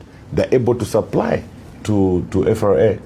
So when the people were arguing, you know, we looked back and said, well, a lot of things have got to change, and I'm sure people will appreciate. But now that we've hit a snag, people keep on referring to dryers. People are now having to look at how commercial farmers have been going around this particular problem. This issue of moisture content doesn't exist on commercial farms because an average farm has a dryer, you know, that dries their maize the moment they're harvesting it. Yes. All right, well, we'll be opening up the phone lines very soon. Give us a call, 0974-870-877. If you have a question or contribution. We have Honorable Brian Mundubile and Honorable Makebi Zulu, who are running on the National Reconciliation Party for Unity and Prosperity ticket as president and running mate respectively. Yes, this is under the Tonse Pamonzi Alliance. Also, if you're watching us on Facebook, feel free to leave a comment in the comment box and we'll read some of those comments as they come in. And now, before we open up the phone lines, are you satisfied with the printing of ballot papers in Dubai? Are you happy with that process? Well, I wouldn't immediately comment. We are yet to get a report from our people. We've got our people that are up there. We are aware that the printing started before people got there. Of course, we raised concerns on that. So a comprehensive report will come. We'll be able to speak to that once we've appreciated what is going on. Okay. And you also have a series of public engagements this week leading up to the mega rally here in Lusaka. Why is this important for people to come and attend and hear your messages? Well, we are making public commitments, as it were. We want to speak, especially for Lusaka, we want to speak to the civil servants. We want to speak to the farmers. We want to speak to the youths and be able to tell them what we want to do for them and some of the solutions that we have to certain challenges that are being faced. So we want to encourage people to come. Turn out in your numbers. We may not have the regalia our friends have, and obviously, Or the buses they have. Or the teddy bears. Of course, we don't have a number of these facilities, but what we have is a message for you, a message of hope. Come and listen, and for all those that may have other ideas that would point to political violence, and please stay away. We've had over 35 rallies so far, incident-free. Not at one point did we find ourselves, exchanging blows or people ducking pangas, as it were. It's not that, we've not been tempted. For instance, in Chinsadi, the UPND simply blocked the road as we go into the rally. We stayed in our cars for 15 minutes. The police came and dispersed them. In Akonde, it was the same. They surrounded. So there's been several attempts. We've told our people to exercise maximum restraint. And so even for those that are coming to the rally in Lusaka, please be peaceful. We have said it time and again that there will be no cadreism in our government, no cadreism in markets, no cadreism in bus stations, and no cadreism in the civil service. Okay, so we want to reset the country. We want this country to work again. Yeah. And now, as far as the two of you are concerned, how does post-August 13th look like? Are you confident that the ECZ has done or is doing enough to assure the contestants and the nation that this election will be free and fair, considering the recent suspension of NRPUP campaigns in Kaputa over some incidences of violence? Well, free and fair is not something that you can talk about under the current ECZ. We've said it time and again. You don't expect to have a free and fair election when the person at the helm of the ECZ is a UPND cadre, and clearly not. But the will of the Zambian people will prevail on the 13th of August. And are you happy with how the ECZ has done its work, despite all of this? Of course not. I was just talking about we were on our way to Kaputa. I want you to see how deliberate they can be. You see, when you have a cadre in charge of an organization, they always use that political lens that is biased towards their political party. We were headed, I think we were in Kasama. We were headed to Kaputa. Somebody was killed in Magoe. Another person died in Kaputa. The ECZ didn't even wait for any recommendation from the District Dispute Resolution Committee as per procedure. There was no meeting, on their own. They decided to suspend the campaigns in Kaputa. But in Magoe, campaigns continue. Mm-hmm. A non-political party where this particular person was killed, all the details are there. They said they're still investigating. The Chawama case, they're still investigating. Yeah, so we have simply decided to ignore some of these things. You see, when you interact with the grassroots, what Vice President and I have been through, we've actually seen the pain in people's eyes. People are suffering. So when you compare, when you weigh the two, I think we've been more focused on addressing what the Zambians are going through. Otherwise, we'll be on radio, Facebook every day complaining about the ECZ. What we have prioritized, its initial priority, is to address the challenges the Zambian people are facing. If you look closely at the pictures where we have been, these are old women you'll find in Chinsali, in Chama, in Undazi, and they're saying, Tuluvuleni, they're literally crying and say, please save us, Tuluvuleni, Tuluvuleni. So when you listen to this old woman, Nakulumutinta Pamakasa, Nemisepela, and then you hear that ECZ has made that announcement, you sit down to decide, what do you want to pay attention to? Yeah. Go and begin to write a complaint against ECZ, or simply look for solutions for this old woman who may not have a very long time to live.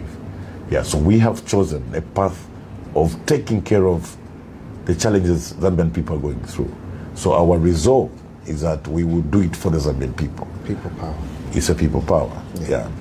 So that's why we haven't commented on a number of things that have gone by. We have focused on understanding, so that when the two of us are seated, we realize it's not about us, it may not be about our cabinet, but that old woman in Chama.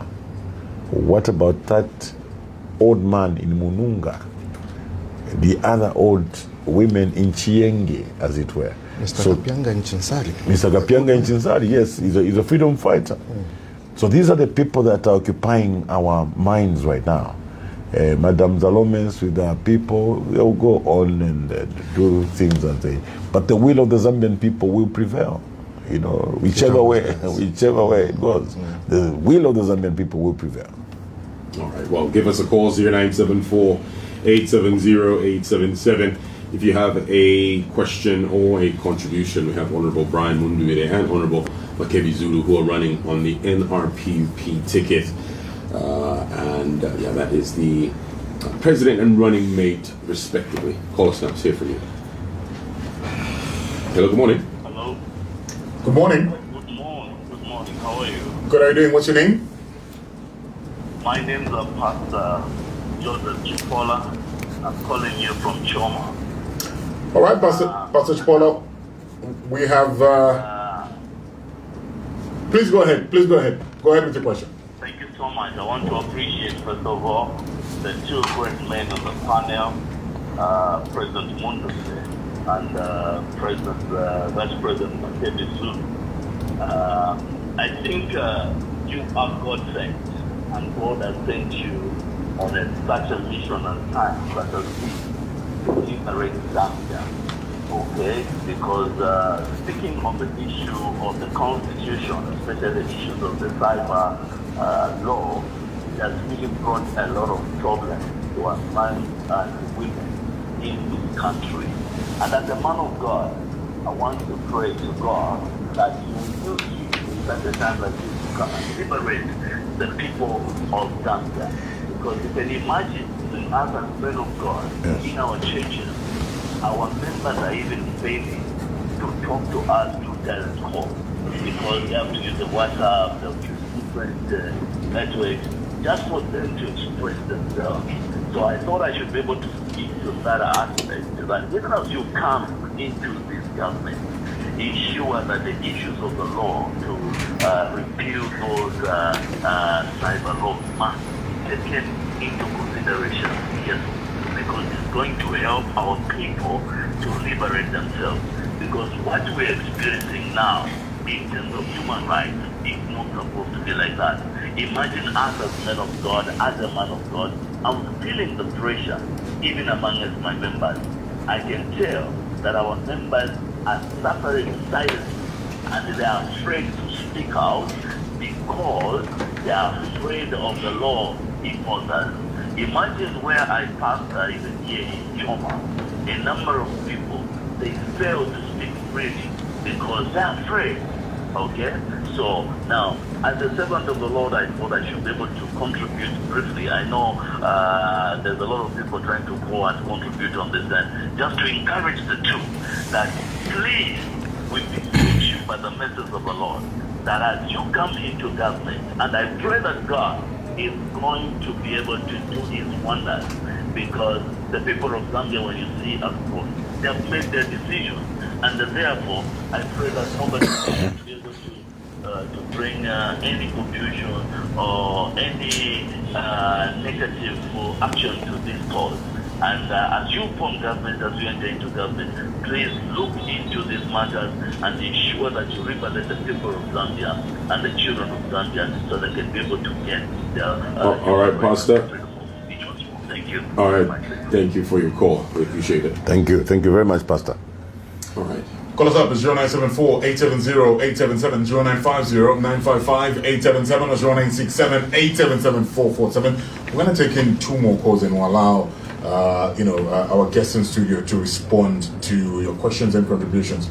Call us up at 0974-870-877, 0955-877. Those lines will get you through. This is an extended version of the Red Hot Breakfast you're listening to. Hello, good morning. Hello, good morning. Morning to you. What's your name? Mr. Mwanza. Good morning, Mr. Mwanza. How are you this morning? I'm well, thank you. Mr. President, Honorable Makebi, good morning. Good morning, sir. Okay. Morning, Mr. Mwanza. Profession. Yes. I'm very happy with what the President said yesterday when he said free education should come with free books. And that's why I'm contributing. And I even didn't want to mention my name, but I've mentioned because I'm in support of what the President and the Vice President is giving out. As teachers, we have had serious problems. I've been in the service for 15 years. I will tell you the truth. Now, from 2021 up to now, we have over 150 pupils in class. It's very difficult to even give a proper exercise in class because there is no infrastructure. We even regret because it was better those days. We had community schools who used to decongest government schools, but nowadays we have over 100. How do you give even homework?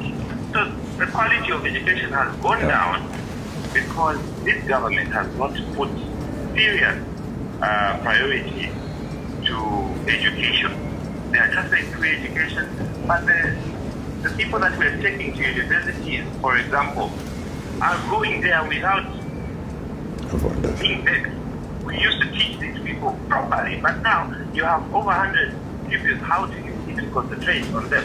So now there's a serious gap. Those that are intelligent are intelligent. Those that are down do not even have a privilege to teacher pupil ratio. It's very difficult. So for me, I just want to encourage those two there to continue. The teachers, I know there are a lot of people that are listening who are teachers. They know what I'm talking about. If you come in power, please consider that and make sure that you continue building other schools so that we can decongest this. We support free education, but what is free education that is not of quality? Mr. Mwanza, thank you for your contribution. 0974-870-877, 0950-955-877, 0967-877-447. Those lines get you to the extended version of the Red Hot Breakfast we're having this morning. Joining us in studio, we have Honorable Mundubile and Honorable Makebi Zulu. Good morning. Good morning, thank you. How are you? Good, how are you doing? What's your name? Elijah calling you from within Osaka. All right, Elijah. We have Honorable Mundubile and Honorable Zulu in studio. What's your question or contribution to that? Good morning, Mr. President, and your running mate. Good morning. Thank you so much. I just want to thank you for having given yourself up for the Zambian people to use you to change the government on 13th August 2020.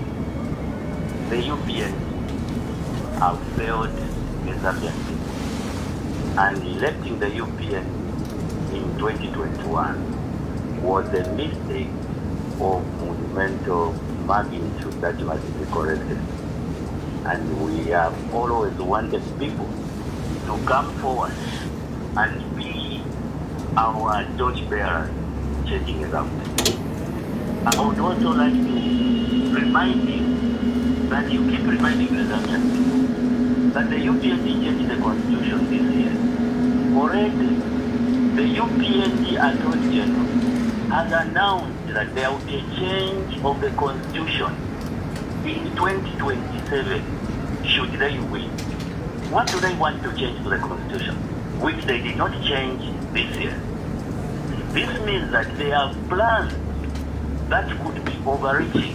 They could even change or remove the presidential term limit and even overhaul the constitution to suit the political desires of the UPND.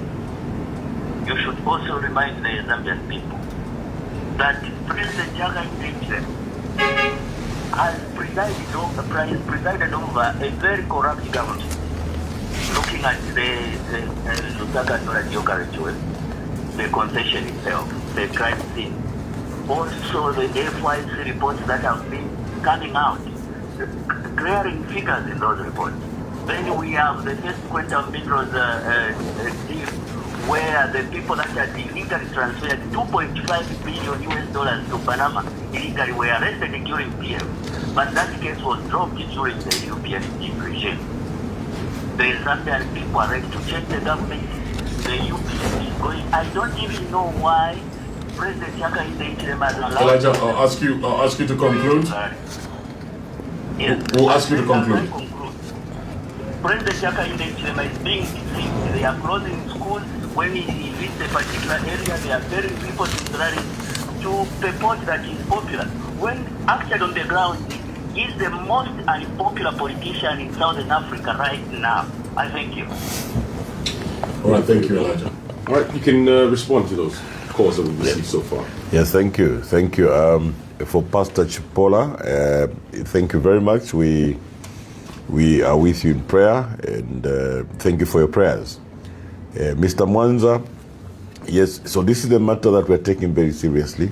The issue of quality education is very, very important.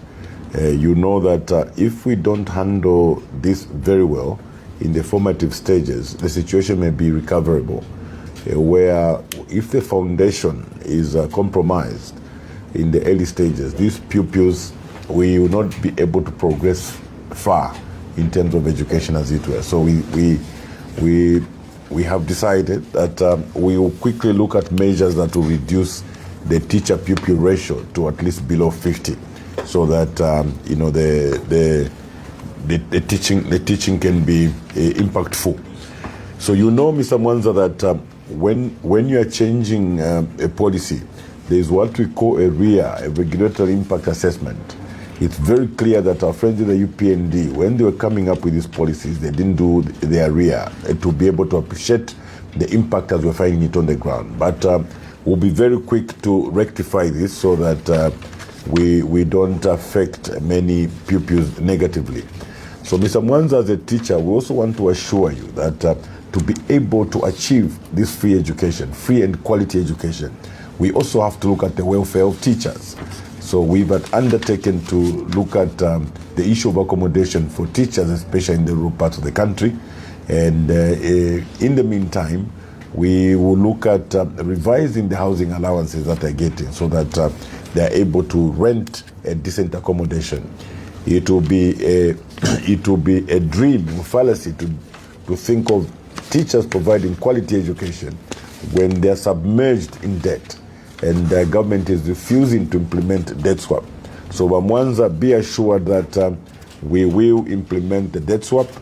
We will look at the issue of teachers' houses and also revising housing allowances, as it were, so that the education that you offer to our children will not only be free but quality. And upgrades as well, Mr. President. Oh yes. Thank you, Vice President. Mr. Mwanza, I've just been reminded by Vice President, we discovered that there are 50 positions that remain unupgraded. 50,000. 50,000 actually. So the moment we get into government, we'll attend to these 50,000 positions to make sure that they're upgraded and people are sitting in their rightful positions that they qualify for. Yeah, so Elijah from Lusaka has pointed out a number of things, and of interest is the Lusaka dual carriageway. Yes, Elijah, we agree with you. The dual carriageway was in the processes. The signing of this particular contract was in conflict with the Constitution under Article 210. The same happened to Mopani. We are concerned about the reports in the FIC report, and of course that $2.5 billion that we had always talked about in Parliament. Yes, so Elijah, like we said, this country needs a reset. It needs to work again. You can't have a government that will deliberately violate the law. You know, it's clear that any disposal of any public asset, whether in part or wholly, needed approval of Parliament. And they simply ignored that in the case of Lusaka dual carriageway and Mopani. We haven't seen any action on FIC. Elijah, if I were to remind you, there was a time, I think very early after we lost elections, when we would pressurize the Vice President on the issues of corruption. They would come back to us and ask us for evidence. And one day, we produced a letter that came from a South African contractor stating that one of the ministers was actually soliciting for a bribe. This minister was soliciting for 2 million rands and a G-Wagon, a motor vehicle, blue, black in color, as it were. So this particular contractor was awarded a contract of $100 million in Western Province, had written to government, written to the president that one of his ministers was soliciting for a bribe. You can imagine, Elijah, that minister was never fired. That minister was never suspended. That minister was never prosecuted. So it's from that time in 2022 that we knew to say the UPND and President Hakainde Hichilema will never fight corruption, as it were. You know, so these are some of the things that we want to work on as we reset the country. Vice President, would you like to make a comment? Yes, please. Perhaps on Elijah's comment as regards the failure by the UPND and the fears that were expressed that this is likely to be the most corrupt-riddled election ever in the history of this country. And to facilitate for that, this government had to amend Article 52(6) of our Constitution, which required that if a person resigns or withdraws or indeed is disqualified by the court, then the election would be stopped and then parties allowed to file again. All this buying of candidates that you've been seeing is because there was that amendment to that. So they prepared for it. Yes. So they were prepared for this, to know that they will be able to buy off candidates, not to contest, because if today a candidate from the opposition is bribed and they do withdraw, we are disadvantaged. We will not have an opportunity to field yet another candidate. The essence of that clause in the Constitution is that no one should be disadvantaged, and to stop such corrupt activities, because government, or indeed a party in government, has access to money, whether illicit or not. They have access to money, and they have that capacity to buy off candidates. That has been going on, and that must be stopped. We thought we should highlight this for Zambians to see why we're opposed to Bill 7, which is now a reality, and the fruits are now being seen as to what the intention of the UPND was: corruption. And now that is being facilitated at a grand scale. Because remember what we said about the definition of corruption. Yeah. It should not be reduced to a mere receiving or giving of bribes, but it will involve all actions, which are done in private interest as opposed to public interest. And they'll come by way of policy, administration, and legislation. So you can actually see that the particular amendment to Article 52 was to pave way for corruption. Because you see, the safeguard under Article 52 was such that if a candidate withdrew, we went back for fresh nominations. Yes. So as a political party, you had a fresh chance to present a different candidate, as it were. Now, because our friends were sitting on resources, failing to pay farmers, but they had enough money to buy councillors and candidates, they pushed that particular amendment in the Constitution, such that when a candidate withdraws, the elections to go ahead. And they remain unopposed. So that is, they legislated corruption. So that particular corruption is now facilitated by that law. That is why, when it comes to constitution making, the fundamental principles governing that is wide public participation. Had it been subjected to that public participation, the public would have objected to that particular amendment, because then they would have raised issues as we are experiencing them now.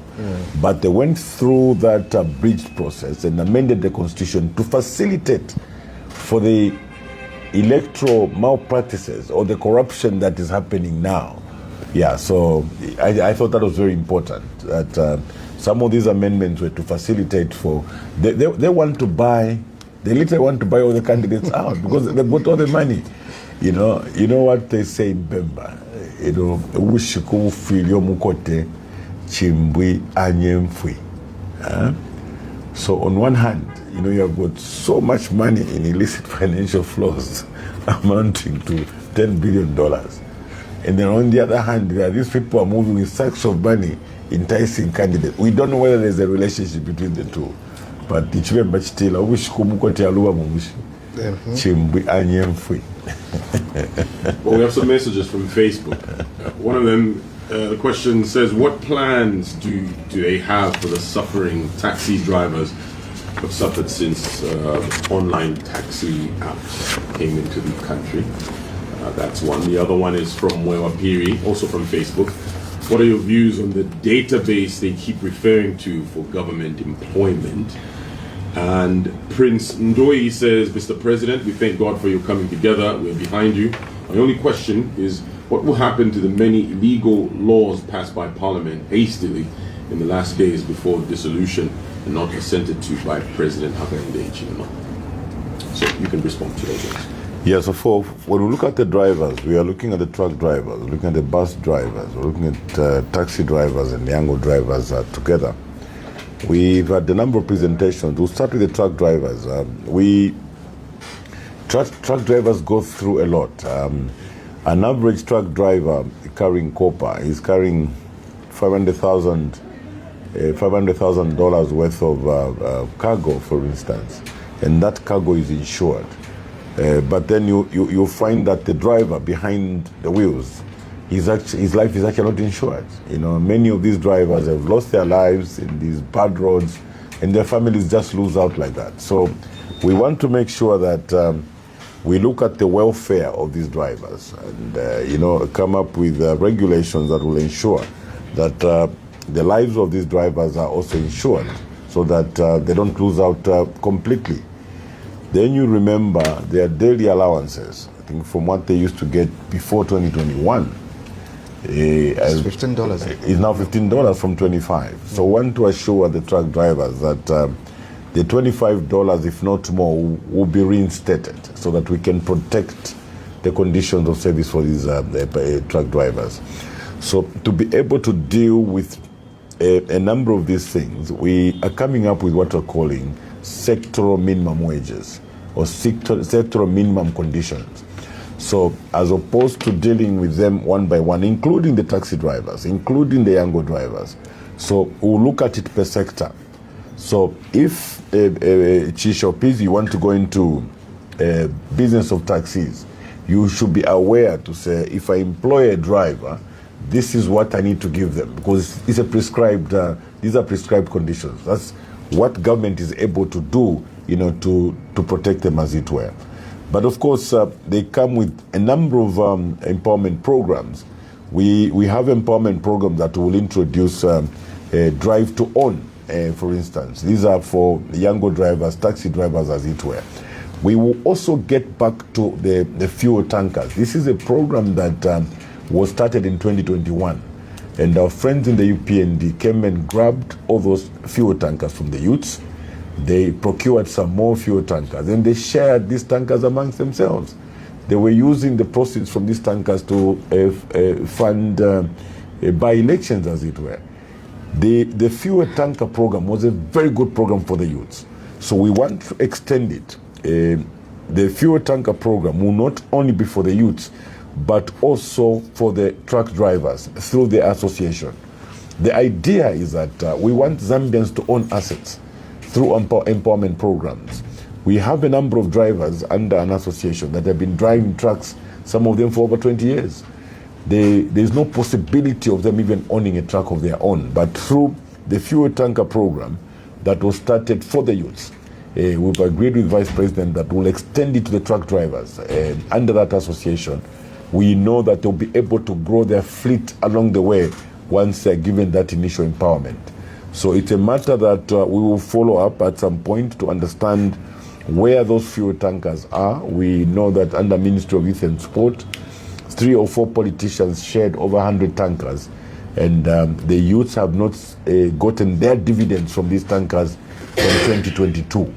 So to promise the drivers, yes, the truck drivers, the taxi drivers, and somebody asked about the illegal laws. I think Vice President to be able to tackle that. Perhaps worse than that, Mr. President, something we discussed, how that the truck drivers, their lives are threatened. Look at Congo. Most of our drivers are dying when they go into the Congo. Yeah. And you remember the president was on TV saying that he's a chief spy and he does make calls to different presidents of different countries to inquire about certain things. I was waiting for an opportunity where he said, I called my brother Chisekedi to say, how are we going to sort out this issue to do with our drivers are dying. Yeah. Yes, because even if we're going to say $300 per truck driver per night, it doesn't stop the killings in the Congo.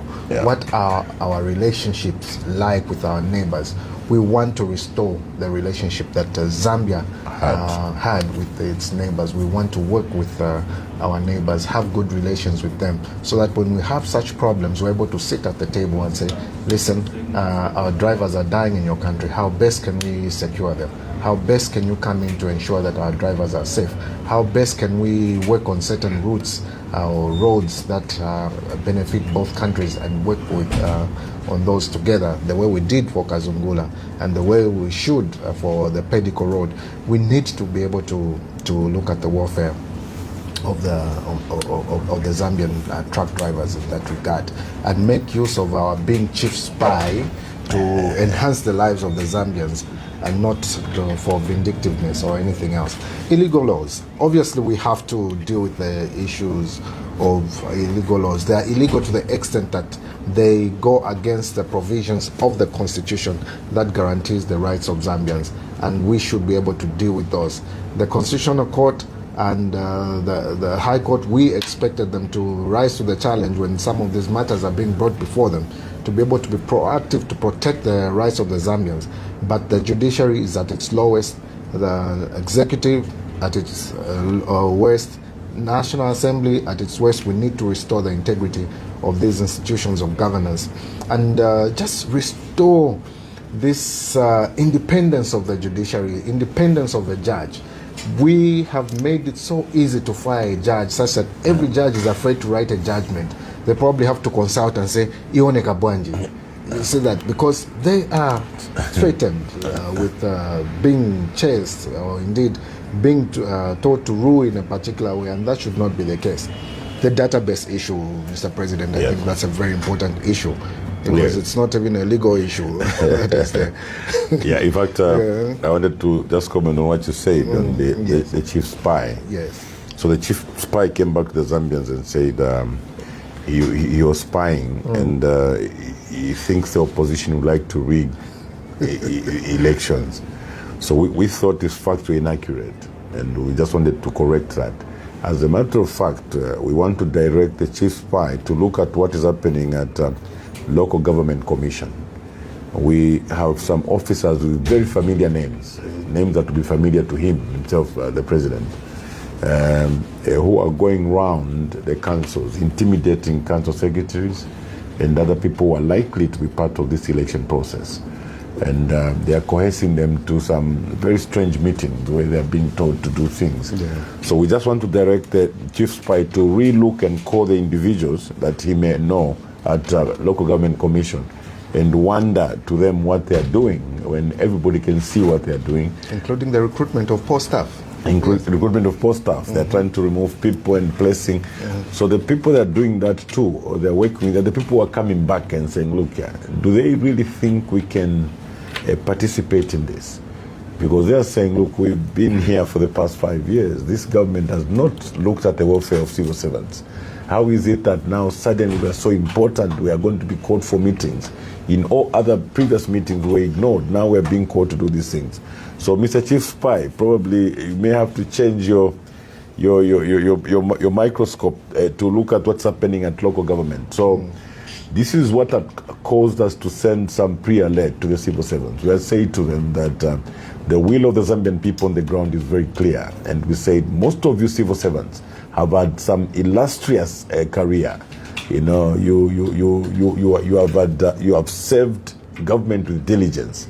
It's not time for you to dent your good record, or because an individual carrying a particular name that is intimidating is saying to you, you have to do this. So we have advised our teachers, our council workers, please stay away. Simply say no to these unlawful instructions. And that does not amount to intimidation. People would want to get away and say Mundubile is threatening and intimidating. That's not intimidation. All we are saying is that listen to what the people are saying. Search your conscience and please do not participate in vote rigging. Whether physical or digital, just stay away. This is my advice to the civil servants, as it were. You've suffered all this time. You know, hope is near. You're just 29 days away. The person that is intimidating you will not be sitting in that office after August 13th. So please remain in your lane, do the correct things, be part of a government that is going to change the lives of the Zambian people. And lastly, of course, was on the database. Issue. We have said there will be no more database. We are going to run a government that will give opportunities to all. Like we said, we'll embark on a merit-based recruitment process where every Zambian will be given a chance to be employed in the civil service. So there will be no need to belong to a database. You don't need to belong to any database, as it were. Yeah, it doesn't matter what your name is. You know, what they'll be looking at when we say merit-based, they'll be looking at your qualifications. So we want Zambians to be free. We want Zambians to be comfortable. We don't want Zambians to begin to change their names so that they qualify for certain positions. Maintain your names. Be who you are. You will still be given a chance. We say to our people when we went to Chinsali, and we were also, I think, somewhere in Malambo, we say database, Zambians were answering at Kuyavevere. Anything else which has to do with database at Kuyavevere. Because that's the end. Yeah. So, colleagues, countrymen and women, what we are doing is resetting the country, getting back the country on its rails. getting back the country to begin to function normally. So do your school, go to college, go to university. When the opportunities are there, they will be advertised through the media. Respond to those adverts. The selection process will be transparent. For those cases where we want to employ at district level, the names that will be stuck at DEB's office, for those that have been chosen to be employed as teachers, it will be people that you know, people that interact with freely. Those that will be chosen as nurses are people that are from within your locality. So live up to that so that every Zambian can feel free. But most importantly, we want to make sure that your freedom of association, your freedom of expression is given back to you. The Pastor Chipola was speaking.